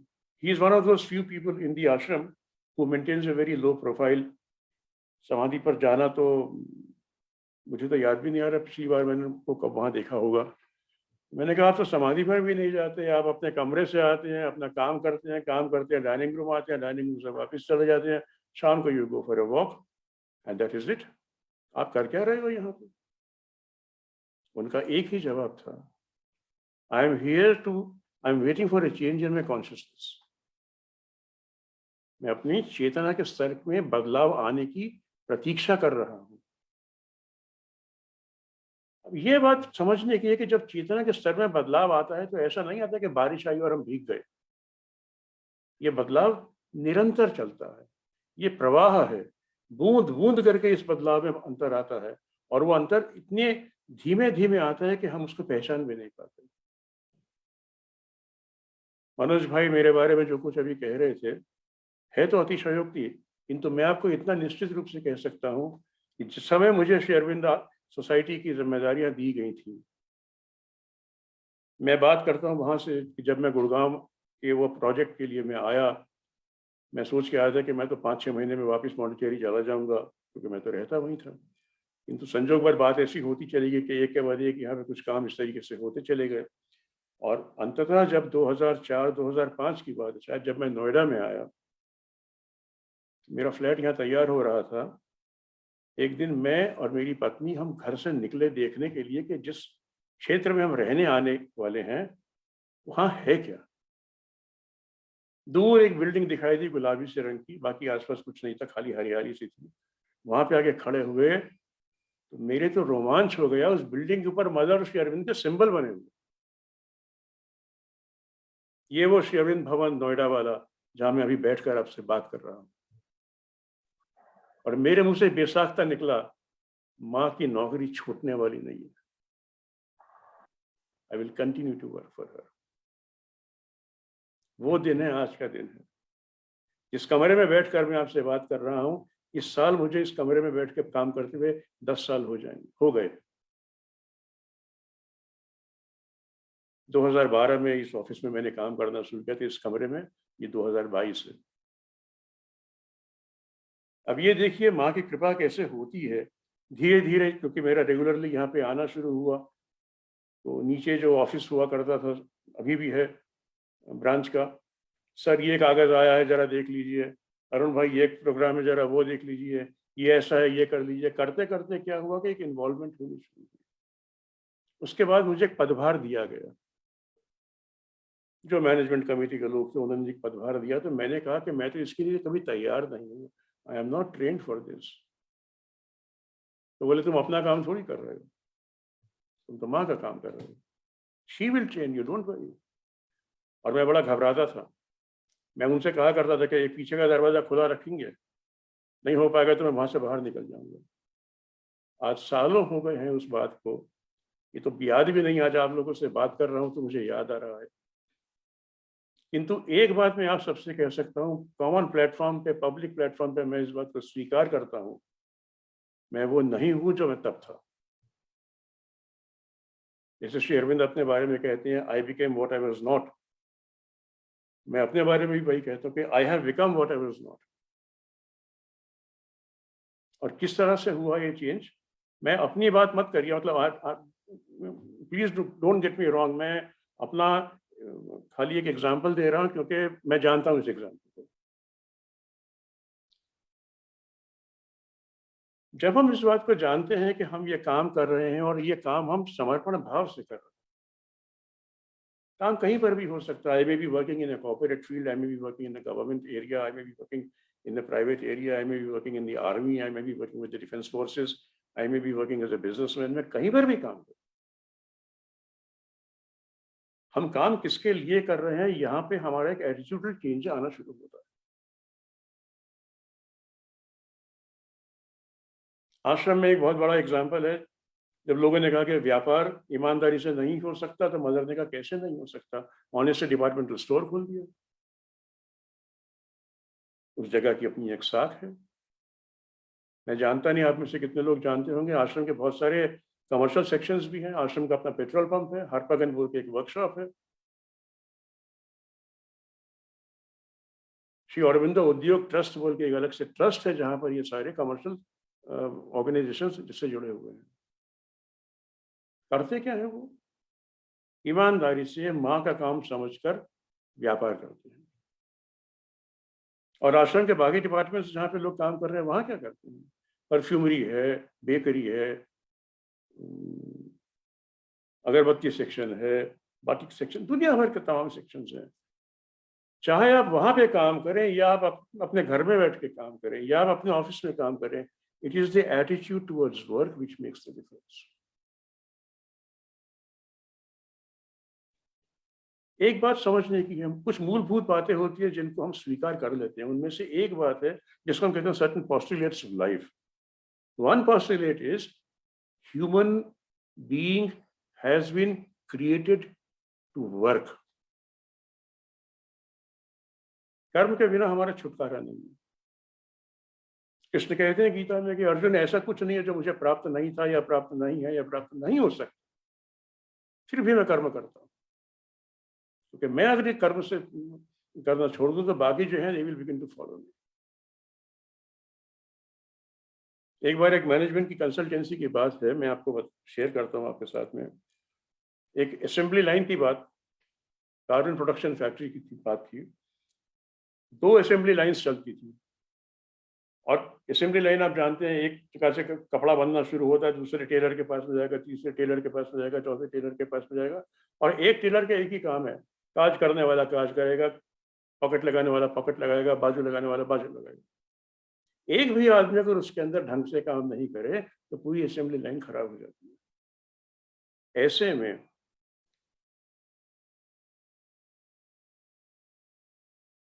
एक कारीगर वहां पे सबको परेशान करता था वो, और काम में विघ्न उपस्थित करता था। उसकी वजह से पूरी असेंबली लाइन खराब होती थी। और बात करो तो मैं लेबर कोर्ट जाऊंगा और मेरी लेबर यूनियन में जाऊंगा और दुनिया भर की सारी बात। Do you know what we did? I will share this with you. दोनों असेंबली लाइन में धनाधन धड़ाधड़ जोर जोर से काम हो रहा है, सब काम कर रहे हैं, सब अपना अपना काम कर रहे हैं। उसके बीच में 3 फुट बाय 3 फुट का एक स्क्वायर बनाया, उसके अंदर एक स्टूल रखा, उस लड़के को वहां बैठा दिया। हमने कहा तुम्हारी यही सजा है कि तुम यहाँ बैठो, तुमको काम नहीं करना ना, तुम परेशान हो करना चाहते हो सबको, because you don't want to work, fine, don't work, come and sit here. पहले तो 15-20 मिनट बड़े आराम से वह बैठा, उसको लगा बड़ा I am the centre of attraction, सब लोग मुझे देख रहे हैं, मेरे को काम ही नहीं करना पड़ रहा, सब लोग काम कर रहे हैं। But I can tell you Manoj भाई, वो आदमी 4 घंटे नहीं बैठ पाया। एक सेशन जो होता है लंच से ब्रेक से पहले का, 4 घंटे तो बहुत दूर की बात। He came, he begged for forgiveness. Sir मुझसे गलती हो गई, मैं आइंदा नहीं करूंगा। सुपरवाइजर कह रहा था हमसे कि साहब आप इस आदमी को लाइन से निकाल देंगे तो असेंबली लाइन बंद हो जाएगी। ऐसे get us a substitute. He got the substitute। और इसको यहाँ बीच में बैठाया। ये एग्जाम्पल मैं आपसे क्यों दे रहा हूं?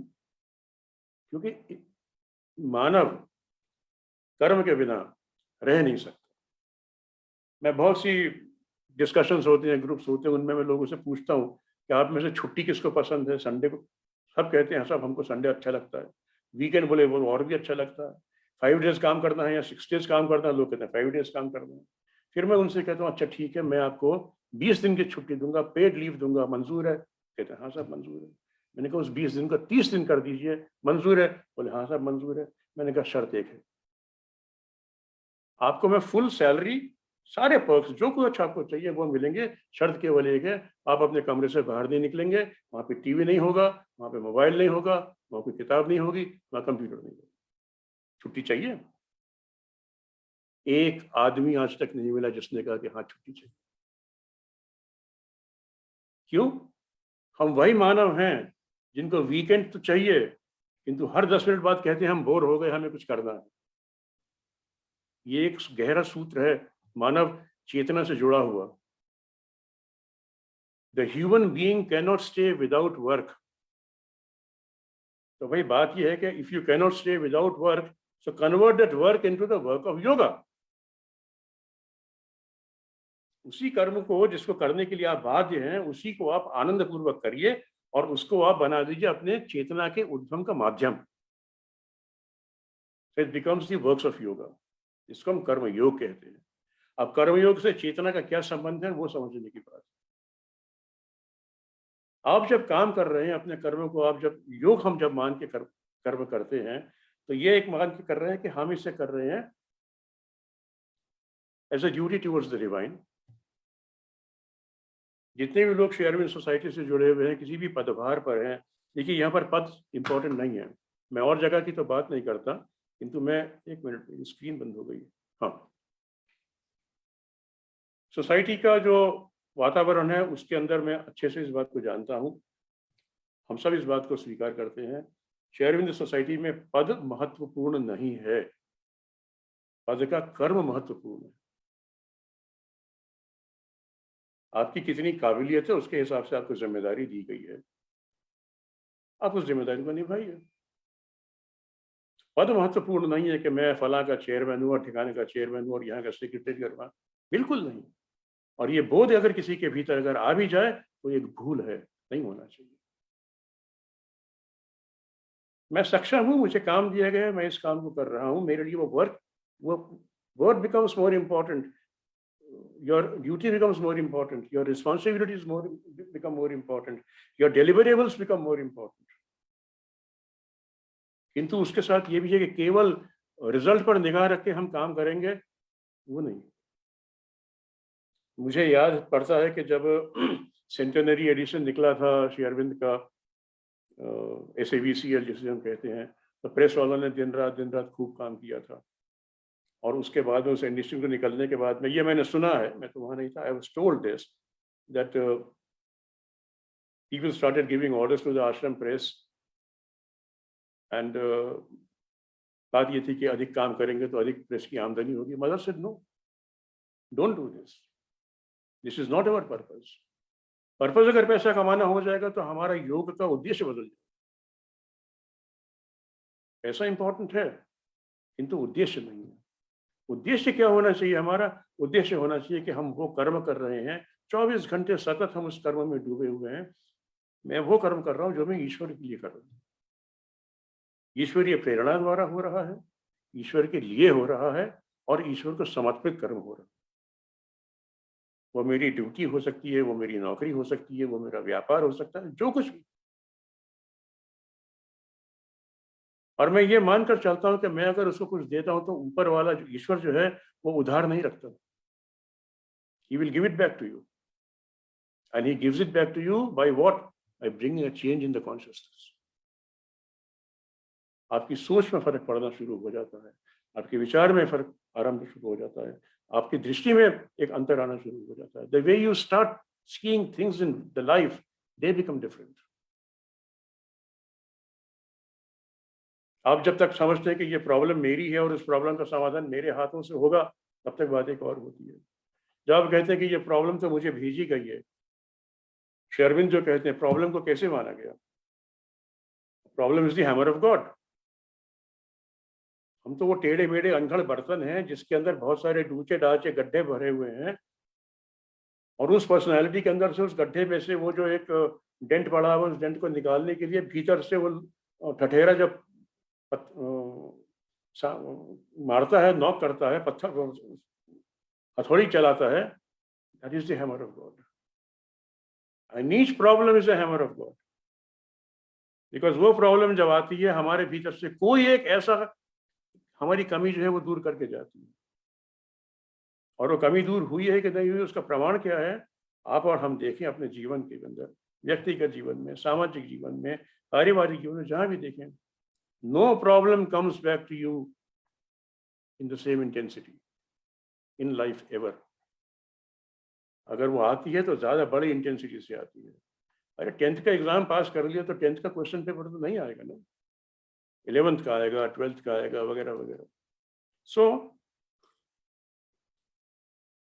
when we are working seated in consciousness, we are aware that we are working in, we are aware of our consciousness, और ये चेंज ऑफ कॉन्शियसनेस के साथ में अवेयरनेस ऑफ कॉन्शियसनेस, ये दो बहुत चीजें एक साथ जुड़ जाती हैं।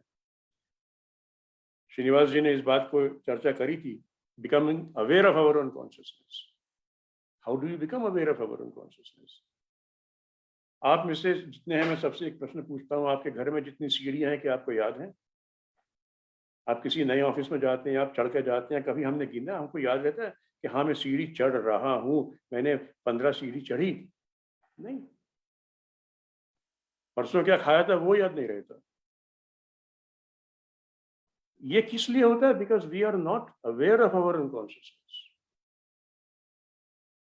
अवेयर ऑफ कॉन्शियसनेस होने का मतलब है मैं 24/7 यथासंभव अपने कर्मों के प्रति, अपने सोच के प्रति, अपनी मूवमेंट्स के प्रति, मेरी साइकोलॉजिकल मूवमेंट्स क्या है, मेरी सोशल मूवमेंट्स क्या है, मेरी मेंटल मूवमेंट्स क्या है, मेरी फिजिकल मूवमेंट्स क्या है, इनके प्रति जब मैं सजग होता हूं तो मुझसे पाप नहीं होगा।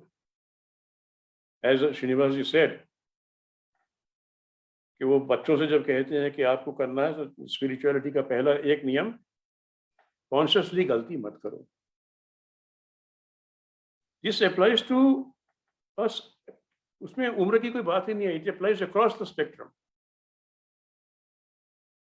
हम किस प्रकार से कर्म कर रहे हैं, हम चेतना में अवस्थित होकर जब हम कर्म कर रहे हैं, और वो कैसा हो रहा है, किस प्रकार संपादित हो रहा है, किस दृष्टि से हो रहा है, और हम उसको कर्म को करने के बाद हम उस कर्म के साथ करते क्या है, ये चीजें हैं, they bring about a change in the level of consciousness. मैं एक छोटा सा उदाहरण देता हूं। मैं अब नोएडा ब्रांच में जो पदभार है मेरे पास में, उसके हिसाब से मैं ब्रांच का कार्य करता हूं। मान लीजिए मेरी ब्रांच में, ये हम सब के साथ हो सकता है, आपकी अपने जो जिम्मेदारियां हैं उस क्षेत्र में भी, ये तो बहुत से नाम यहाँ देख रहा हूँ, people who are connected to some branch or the other or some center or the other in some capacity or the other. आपके एडमिनिस्ट्रेटिव रिस्पॉन्सिबिलिटी में मान लीजिए कोई एक दिन खड़ा हो गया, कोई इंक्वायरी आ गई, कोई व्यक्ति आ गया, कोई क्राइसिस खड़ा हो गया, प्रश्न उठता है कि उस क्राइसिस से आप करते क्या हैं। एक बहुत पुराना एग्जाम्पल मुझे याद आ रहा है, ये स्वामी चिन्मयानंद से मैंने सुना था।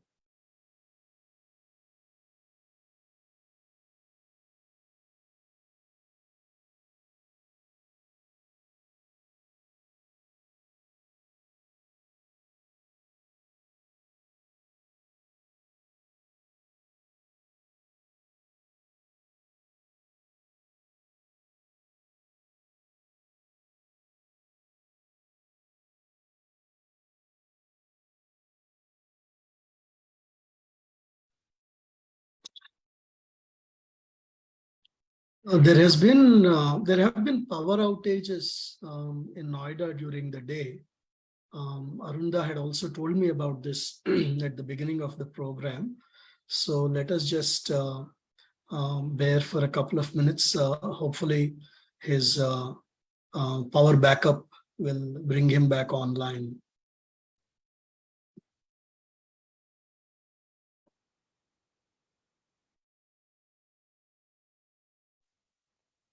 अरुण भैया की लाइट वहां पे नहीं है।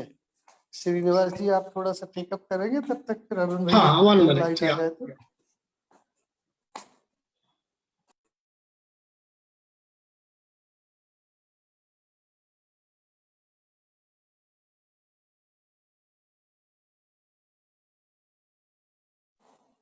हेलो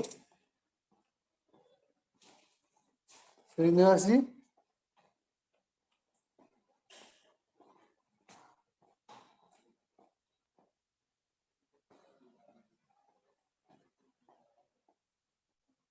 मनोज भाई, अभी फोन आया अरुणदा का।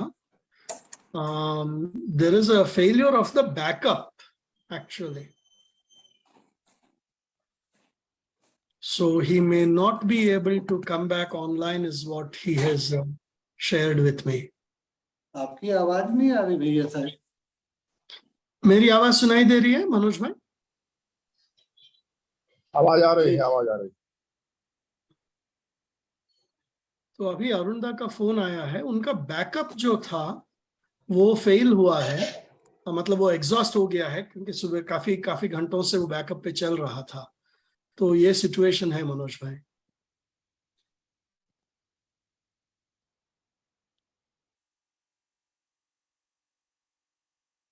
He may not be able to come back online. वहां पे शायद लाइट की कुछ इशू है। हाँ, लाइट की इश्यू है, और अभी जो बात कर रहे थे वो बैकअप पे थे। अभी बैकअप 0 हो गया है, एग्जॉस्ट हो गया है।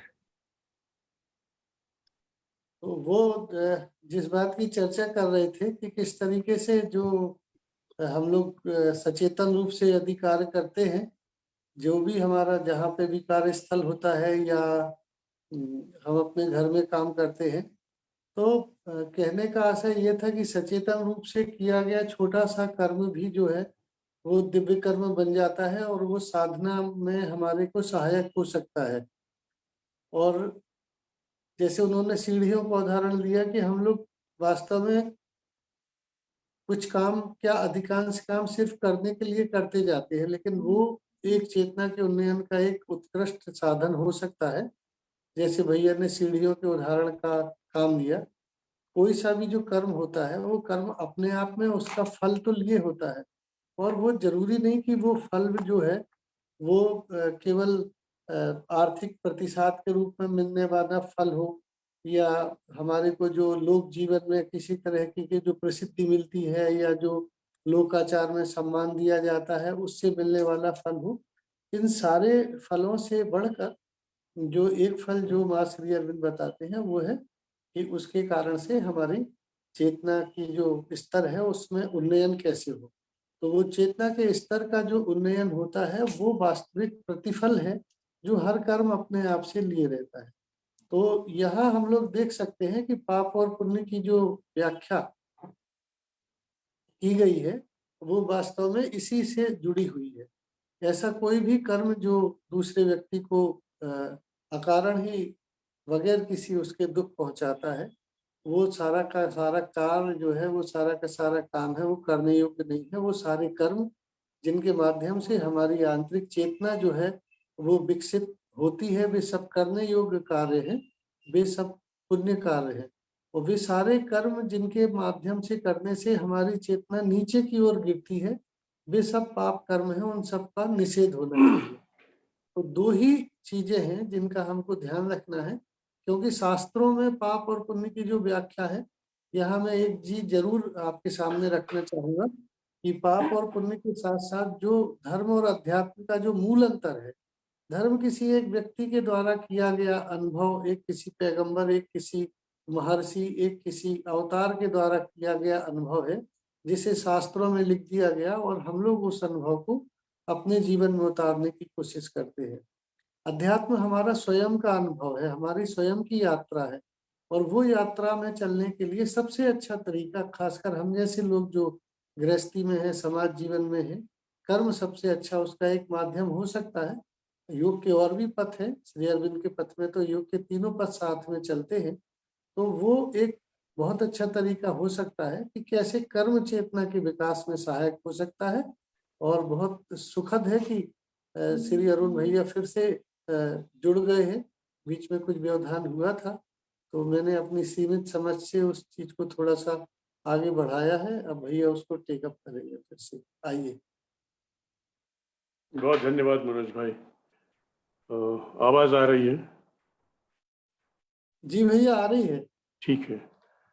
आज हमारे यहाँ नोएडा में बहुत ज़्यादा वर्षा हुई है और उसके कारण बहुत सा पावर फेलियर हो रहे हैं और नेट की कनेक्टिविटी का इशू है। अभी यही हुआ था, बात करते करते जो हमारा पावर बैकअप था वो बैठ गया, इसलिए आई वॉज डिस्कनेक्टेड।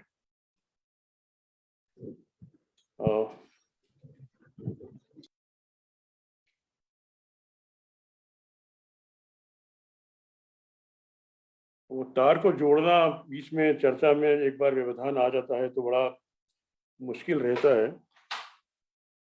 आप बात कर रहे थे भैया कि यदि हम सचेतन रूप से काम करते हैं जी तो भैया। वो हमारे आसपास का जो हमारे भीतर एक ऐसी सचेतनता आती जाती है कर्मों के माध्यम से। आपने सीढ़ी का उदाहरण दिया था कि हम लोग सीढ़ी चढ़ते हैं, तो कितने लोग ऐसे हैं जो कम से कम जिनको पता है कि कितनी सीढ़ियां हैं। तो चेतना की वो चेतना के सचेतन रूप से कर्म करना, ये सबसे बड़ी बात है। कर्म को जब हम एक माध्यम बनाते हैं अपनी आध्यात्मिक चेतना के विकास के लिए, तो हमें सचेतन होना पड़ता है और होना चाहिए अपनी अंतरात्मा की आवाज पर, जिसको हम कहते हैं the voice of the psychic being with in. उस साइकिक बीइंग को भिन्न भिन्न रूपों से, भिन्न भिन्न नामों से लोगों ने कहा है। तंत्र उसको कभी उत्तम पुरुष कहता है, वेद उसे विराट कहते हैं, शेरविंद उसे साइकिक बीइंग कहते हैं। वो जो साइकिक बीइंग है वो विश्वगुरु है, उसको सब मालूम है। He is omni, he knows everything. Psychic being के पास सारे प्रश्नों के उत्तर हैं। यही साइकिक बीइंग हमारे भीतर शिष्य बन के प्रश्न ऊपर खड़ा करता है इस प्रकार से, और फिर यही साइकिक बीइंग घूमकर गुरु रूप में उसका उत्तर देता है। ये जो साइकिक बीइंग है, ये क्योंकि विश्व चेतना से, वैश्विक चेतना से जुड़ा हुआ है, it has the answer to all the questions. हम अगर किसी, और ये मैंने तो अपने अनुभव के साथ करके देखा है, आप यदि किसी ऐसे दोराहे पे पहुंच जाते हैं जहां आपको समझ में नहीं आ रहा कि ये रास्ता ठीक है या वो रास्ता ठीक है, ये चॉइस ठीक है कि वो चॉइस ठीक है, हम दोनों को तोलते हैं तो दोनों में हमको बिल्कुल समान वजन मिलता है। दोनों एवरेंटली लग रहे हैं कि बिल्कुल ठीक होंगे, किसी बात पूछे अंदर से एक आवाज निकल के आती है कि राइट वाला मत लो, लेफ्ट वाला लो, या लेफ्ट वाला मत लो, राइट वाला लो। जीवन में हम लोगों से मिलते हैं तो लगता है कि ये व्यक्ति कैसा है, अंदर से हल्के से आवाज आती है, ठीक है या ठीक नहीं है। हमारे सामने जब विकल्प की तो बात मैंने करी, जब हमारे सामने समस्याएं खड़ी होती है तो भीतर से एक आवाज आती है, ऐसा करो तो उत्तर मिलेगा। जब हम कर्म को अपनी चेतना के विकास का माध्यम बनाते हैं तो ये साइकिक बीइंग की आवाज हमें सुनना आना चाहिए। Because if we stop listening to it तो क्या होगा, and if you follow it तो क्या होगा। अगर हम उसको फॉलो करते हैं और मान के हाँ ये आवाज आ गई भीतर से, मेरे को उत्तर मिल गया, और ये एक योगी का this is a method of a yogi, भीतर से उत्तर आया, अब मैं यही करूंगा, there are no questions, no ifs and buts, no pros and cons. किंतु जब वो हम दुनियादारी में फंसे रहते हैं और कहते हैं कि नहीं नहीं ये आवाज कैसे हो सकता है, then when we begin to doubt that voice of the psychic being, and why do we start doubting it, क्योंकि हम उसमें फिर अपना तर्क, अपना लॉजिक, अपनी बुद्धि लगाना आरंभ करते हैं। वो जो प्रश्न का जो उत्तर अंदर से निकल के आया था वो एक इंट्यूटिव आंसर था, वो एक लॉजिकल आंसर नहीं था, वो एक इंट्यूटिव आंसर था। किंतु जब हम उसमें अपना लॉजिक लगाते हैं, नहीं इसमें ऐसे कैसे होगा, अरे इसमें ये दिक्कत आएगी, अरे वो आदमी ऐसा नहीं है, अरे इस प्रश्न इस मेथड को करने से तो वो समस्याएं आएंगी। हम जब अपना लॉजिक लगाना शुरू करते हैं तो वो जो ईश्वरीय आवाज भीतर से निकल के आती है वो आनी बंद होना शुरू हो जाती है। तब मेरे कर्मों का उत्तरदायित्व मैं हूं, क्योंकि वो मेरी बुद्धि से लिया गया निर्णय है। किंतु अगर मैं भीतर की आवाज को सुन के मैं काम करता हूं तो मैं कहता हूँ ये तो ईश्वर की उनका निर्देश है, ये मैंने कर्म किया, अब इसका जो भी रिजल्ट होगा महादेव तुम जानो। ये मैंने कर्म किया because this is what I was told. हम इसको मदर की आवाज कह दे, हम इसको श्री अरविंद की आवाज कह दे, हम इसे ईश्वर की आवाज कह दे, कोई भी बात, ये जो भीतर से आवाज निकल के आती है इसको सुनना आना चाहिए। उसको लॉजिक से अगर हम तोलना शुरू करते हैं तो हम गलती करते हैं। और अगर हम उस ध्वनि को सुनते हैं, उस आवाज को सुनते हैं और उसके ऊपर कर्म करना शुरू करते हैं तो हमारा एसेंशन जो है वो और तेज होता है। जब नहीं सुनते हैं तो फिर बाद में क्या होता है, we learn by our own mistakes. एक बार गलती करी, दो बार गलती करी, तीन बार गलती करी, दुनिया भर का लॉजिक हम देते हैं, भाई गलती कर रहे हैं इसका मतलब है काम हो रहा है वगैरह वगैरह, किंतु ऐसा नहीं है। Then we are taking the long route, the shortest route to spiritual evolution, the shortest route to bring about a change in the consciousness is listen to the inner voice and follow the inner voice. आप करके देखें, अंतरात्मा कोई हमारी दुश्मन नहीं है, उसको सब पता है, वो सही उत्तर देगी, सही गाइडेंस देगी। कई बार ऐसी परिस्थितियां उत्पन्न हुई हैं, बड़े फिजिकल लेवल पे मैं कह रहा हूँ। मैं नर्मदा जी की परिक्रमा कर रहा था, मैं पूरी नर्मदा जी की आई वेंट अराउंड, और पैदल था और अकेले था। कई बार ऐसा होता था जंगल का रास्ता, बीहड़ है, बीच में खड़ा हूँ, आगे जाके दो रास्ते फटते हैं, राइट में जाऊंगा कि लेफ्ट में जाऊंगा, ना कोई साइन बोर्ड है, ना कोई बताने वाला, ना कोई गाइड करने वाला। किसकी आवाज सुने? इस प्रकार के क्रॉस रोड्स पे या इस प्रकार के जब सिचुएशंस हमारी लाइफ में आती हैं तो कर्मयोगी क्या करेगा? Listen to the voice, not of the intellect, of the intuition. और ये जब होता है और उसके साथ में जब आप ये मान रहे हैं कि मैं कर्म कर रहा हूँ, मैं ईश्वर के लिए कर रहा हूँ, अब मैं ऐसे से लेकिन हम व्यापार करते हैं, हम नौकरी करते हैं, हम सरकारी काम करते हैं, हम कहीं भी काम करते हैं, हमारा कर्म जो हम कर रहे हैं इसको जो हम ये मान के कर रहे हैं, this is my offering to the divine.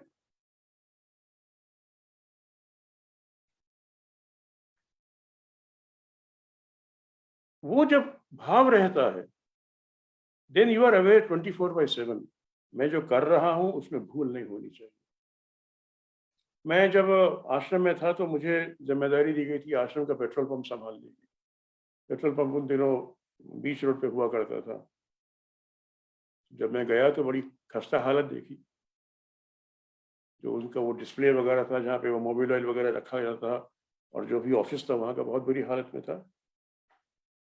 I had to motivate my people who were there. उनको मैंने ये कहा, ये मान के चलो कि शाम को मदर आने वाली हैं, साफ करो जाओ, let us clean up the place. यही मान के चलो कि 3 दिन बाद यहाँ पे मदर आएंगी, अपनी गाड़ी में आएंगी, पेट्रोल लेने आएंगी, let us clean up the place. तो सफाई इसलिए मत करो क्योंकि तुम्हारा एक ऊपर से किसी ने बॉस बना के भेज दिया है, वो तुमसे कह रहा है। सफाई इसलिए करो कि यहाँ ईश्वर का स्थान बनने वाला है। हम सब अपने ब्रांच में, अपने सेंटर में, जहां पर मदर श्री अरविंद की मूर्ति रखी है, जहां पर हम बैठ के ध्यान करते हैं, वहां हम क्या इसलिए साफ करते हैं कि लोग आके देखेंगे कि ये कमरा साफ है कि नहीं है? नहीं करते ना। हम वहां की सफाई इसलिए करते हैं क्योंकि वहां पे सफाई होनी चाहिए, because that is how we feel, this is my offering to the divine, I must clean up the place. ये जो बात है, जब ये हमारे साथ में रहती है और 24 घंटे रहती है, तो उसमें एक चीज और होती है, हमारा अहम भाव नष्ट होना शुरू होता है। ये मैंने किया, जैसे मैं कह रहा था, ब्रांच में प्रॉब्लम है, ऑफिस में प्रॉब्लम है, समाज में प्रॉब्लम है, परिवार में प्रॉब्लम है, क्या करें? Offer the problem to the divine, offer the problem to the mother, offer the problem to your guru, offer the problem to your ishta devata कि भाई समाधान बताओ, आप क्या करें? And wait for the answer, and the answer will come as the answer of the inner voice. ये तरीका है जब हम अपने कर्म को अपनी चेतना के विकास का माध्यम बनाते हैं, और ये 24 घंटे होता है, ये नित्य होता है, हम हर एक के साथ होता है। कौन ऐसा है जिसके जीवन में समस्याएं नहीं आती?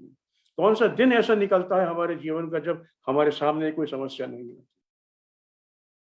और समस्या आई है तो इसका मतलब है योग के ऊपर एक सीढ़ी ऊपर चढ़ने का एक मौका मिला। So welcome your problems. जिस दिन समस्या के बिना बीते तो समझो कि आज तो कृपा नहीं हुई, सीढ़ी कैसे चढ़े आज? जब ये अहम भाव टूटना शुरू होता है, फिर आदमी क्या होता है, जो एक चॉइस होती है कि ये अच्छा लग रहा है मैं वो करूं, या जो श्रेयस है मैं वो करूं, उसमें नहीं फंसता। अधिकतर समय क्या होता है, हम ये कहते हैं कि ये मुझे अच्छा लगता है इसलिए मैं ये करूंगा। आश्रम में साधकों का इतिहास अगर हम उठा के देखते हैं तो किसी को तो मदर ने वो काम नहीं दिया जो वो कहता हो कि मदर मुझे ये काम अच्छा लगता है मैं वो करूं।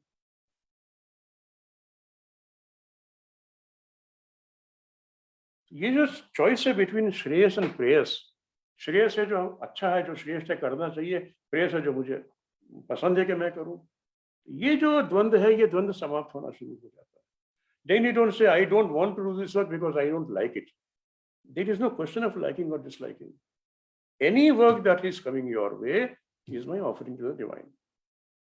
There is no question of prayers and shreyas, अच्छा लगता है, बुरा लगता है, करना है, नहीं करना है किया, दे दिया। और जब ये होता है तो एक चीज और होती है, and which is very important when we talk about management by consciousness and when we talk about improvement in the level of consciousness through works, we become sensitive towards the problems of others.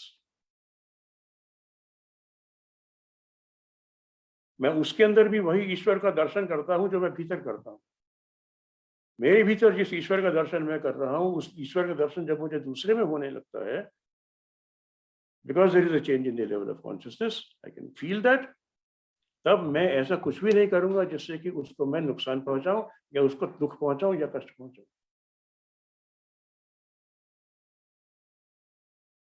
क्योंकि अगर मेरे कर्म करने से मेरी चेतना के स्तर में एक बदलाव आ रहा है, तो मैं यही चाहूंगा कि मेरे आसपास जितने भी लोग काम करने वाले हैं, सबके चेतना के स्तर में उनके अपने कर्मों से बदलाव आए। ये एक बहुत बड़ा अंतर पड़ता है हमारी दृष्टि में जब हम इस प्रकार की बात करते हैं।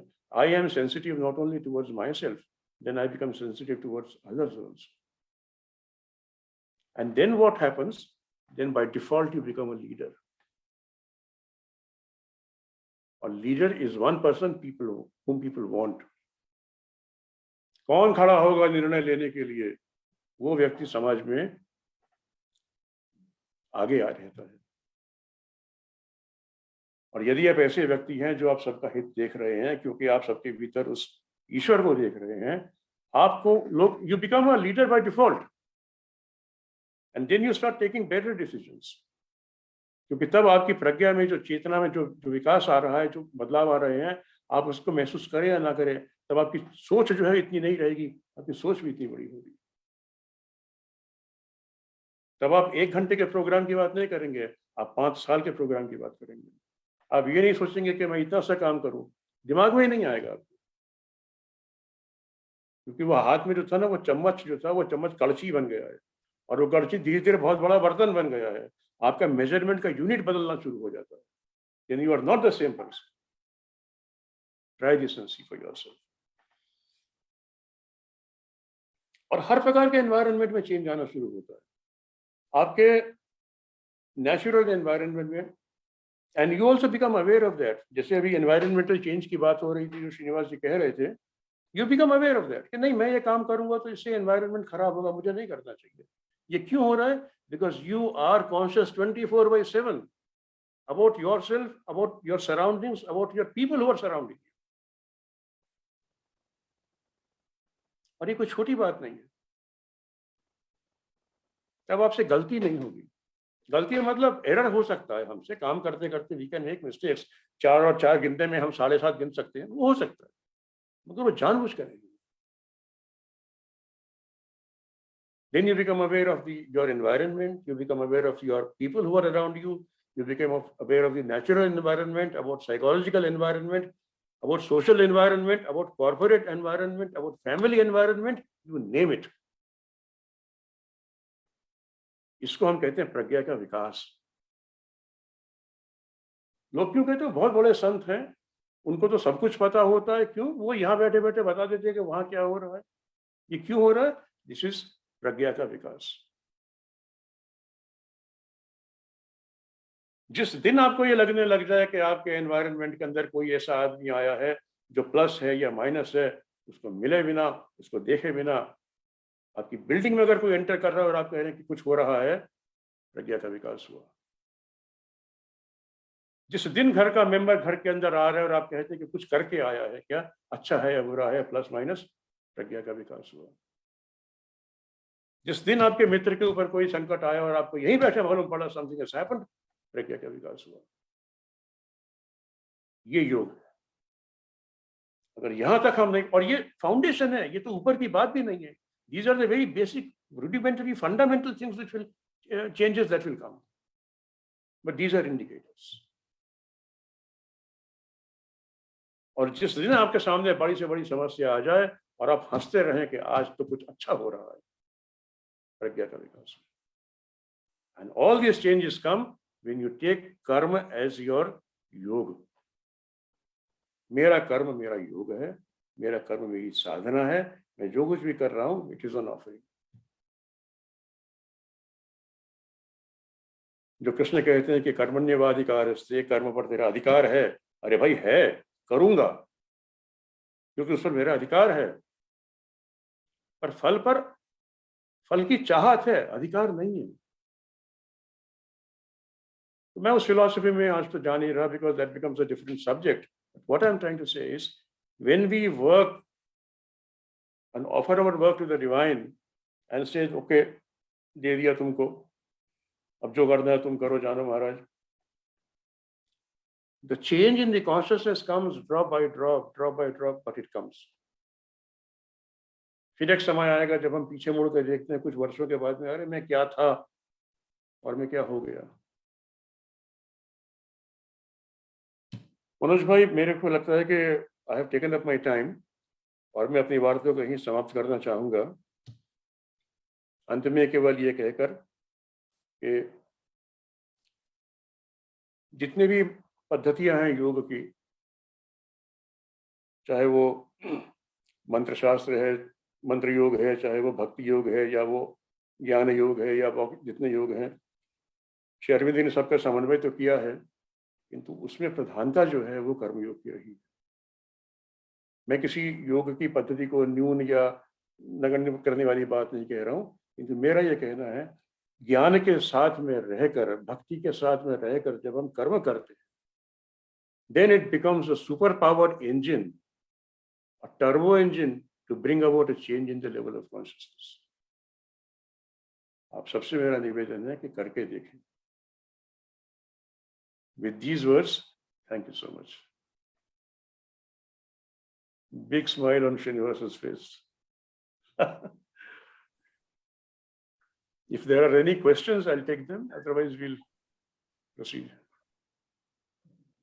सारा हृदय आपने उड़ेल दिया और हम सब लोगों की भी वैसी फीलिंग है, तो मुझे लगता है कि सब लोगों को थोड़ा भी हमारे पास जो है समय है, होने को है समाप्त, लगभग 6 बजने के हैं। यदि कोई उसमें और जोड़ना चाहता है तो हमारे पास थोड़ा समय अलग से ले सकते हैं। अपर्णा दीदी हमारे बीच में है, जो जिन्होंने बाहरी जीवन में भी कार्य किया है, आश्रम के जीवन में भी पौंडीचेरी में रही हैं, अब दिल्ली आश्रम में है, और भी हमारे साथ विद्वान लोग हैं। यदि कोई उसमें कुछ जोड़ना चाहता है, वैल्यू एडिशन करना चाहता है, फिर उसके बाद हम लोग जो है इस कार्यक्रम को कल के लिए आगे बढ़ाएंगे।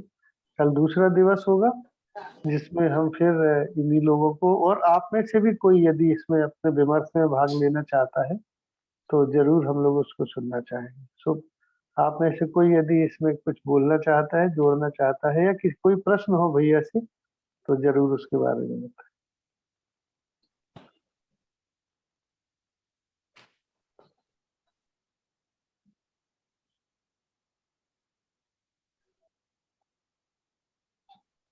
कर्म के माध्यम से साधना का उन्नयन कैसे हो सकता है और कैसे होता है, ये हम लोग आश्रम में तो ऐसे बहुत सारे लोग हैं, पौंडीचेरी में, दिल्ली आश्रम में ही ऐसे बहुत सारे लोग हैं। आश्रम हमारी श्रद्धा के केंद्र हैं, इसलिए हमारी स्वतः दृष्टि उस तरफ जाती है। श्री अरविंद सोसाइटी में ही काम करने वाले कितने सारे लोग हैं। स्वयं हमारे जो चेयरमैन है प्रदीप नारायण जी, विजय भाई, विजय पोदार, सब अपने अपनी दृष्टि से कर्म के माध्यम से चेतना कोई कैसा विकास हो सकता है उसके ज्वलंत उदाहरण है। तो हम लोग भी प्रयास करें और सचेतन रहने का अपने आप में बहुत, जो मैं एक पुस्तिका अभी देख रहा था श्री अरविंद सोसाइटी ने, ये एक छोटी सी पुस्तिका निकाली है, आप सब लोग इसको जानते हैं, आध्यात्मिकता एक परिचय। तो उसमें एक जगह लिखा है, श्री अरविंद ने कहा है कि प्रारंभिक अवस्थाओं में 2 बातें की जानी चाहिए। सर्वप्रथम प्रयास, श्री माँ का हो या जो भी तुम्हारा इष्ट हो उसका स्मरण, निरंतर स्मरण। ध्यान की अपेक्षा स्मरण करना सरल है। और दूसरा, प्रतिदिन श्री माँ की उपस्थिति का आह्वान करते हुए कुछ मिनटों के लिए एकाग्र भाव धारण करना।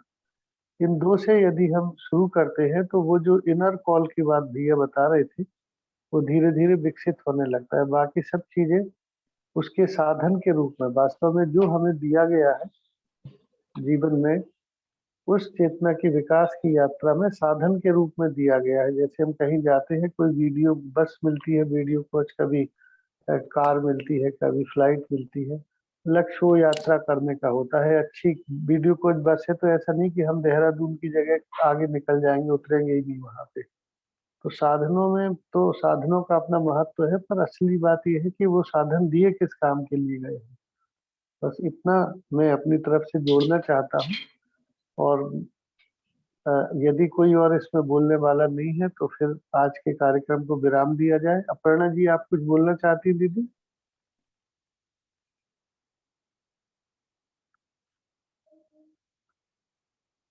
आप म्यूट पर है दीदी। बहुत अच्छा लगा, आनंद आया, दोनों ही वक्ताओं को सुनकर, दोनों ही मेरे प्रिय भाई हैं। लेकिन अभी मैं कुछ बोलूंगी नहीं, जो कुछ सुना उसको आत्मसात करना पसंद करूंगी।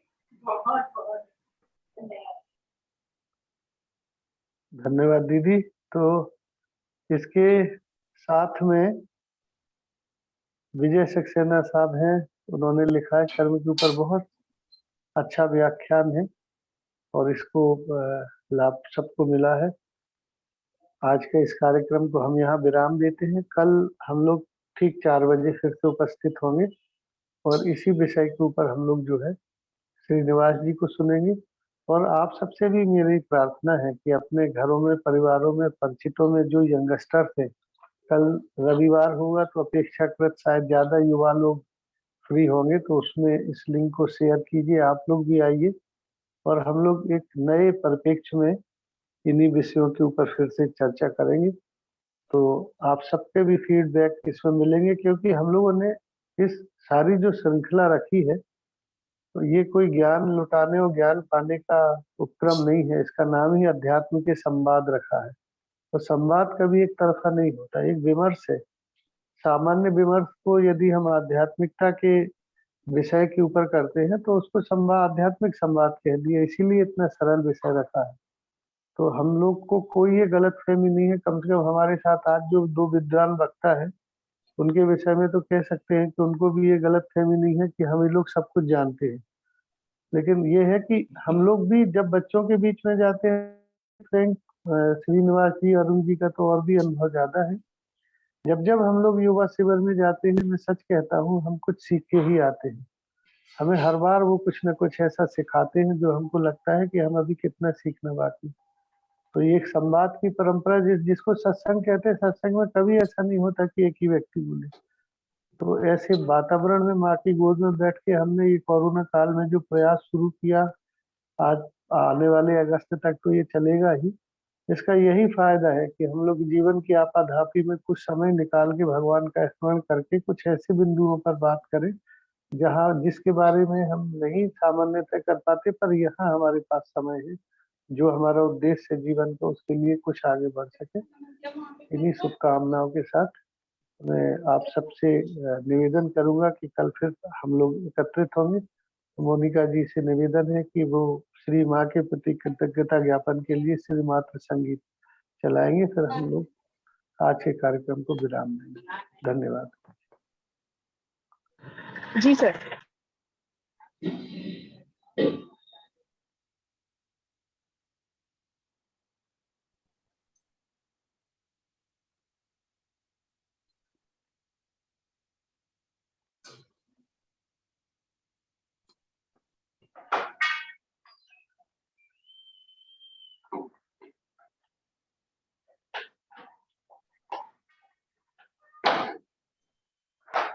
ये पानी की बोतल ये भी ले लो।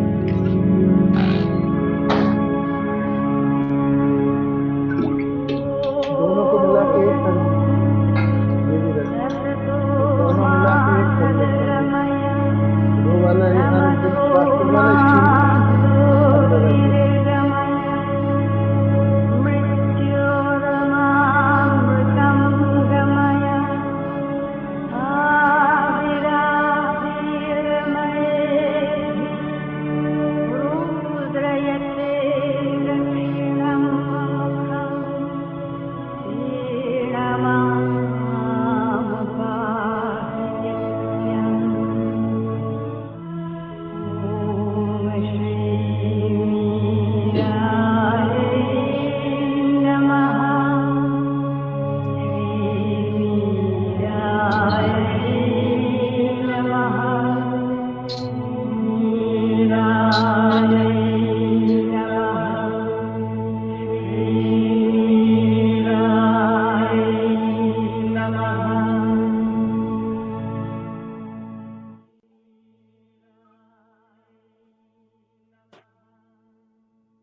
नावे से खाए थे, तो नावे से खाए सब्जी सब खाए भाई कौन करता अल्लाह रखे नहीं ये तू काम हो जाओ तक लो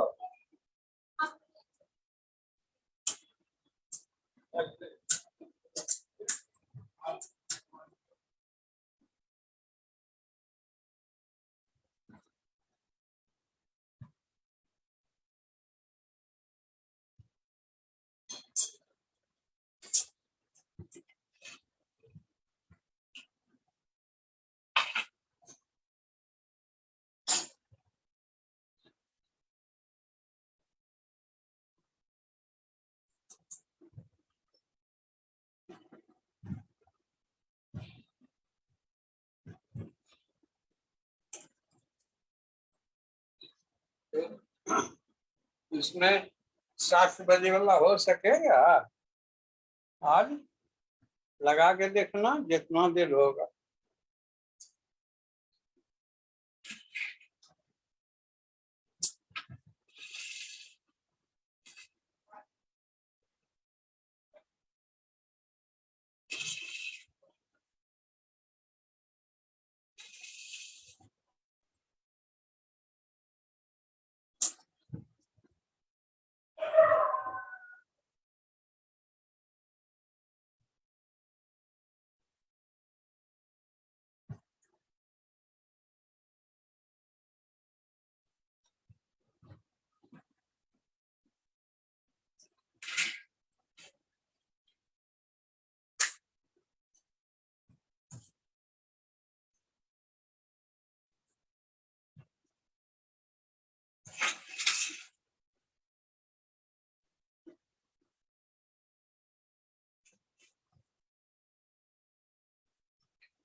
दोनों है पीछे का रख दिए इसको खाने दो रे काय काय इसको पागल जैसा काय करती है बोले पापा को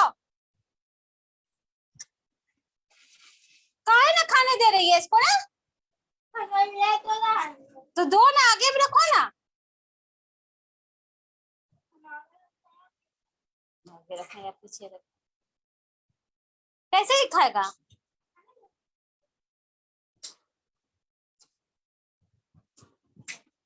अरे खाने दो रे खाने के लिए फिर और छांट देंगे करे छे ले लो खाओ खाओ खाओ खाओ ए देखें सब ऐसे हो देगा अरे और छांट देंगे खाओ ना ये तो कोई अटके रह गया तो और छांट देंगे खाओ ना ज्यादा नहीं खाना चाहिए पेट भी खराब हो जाता है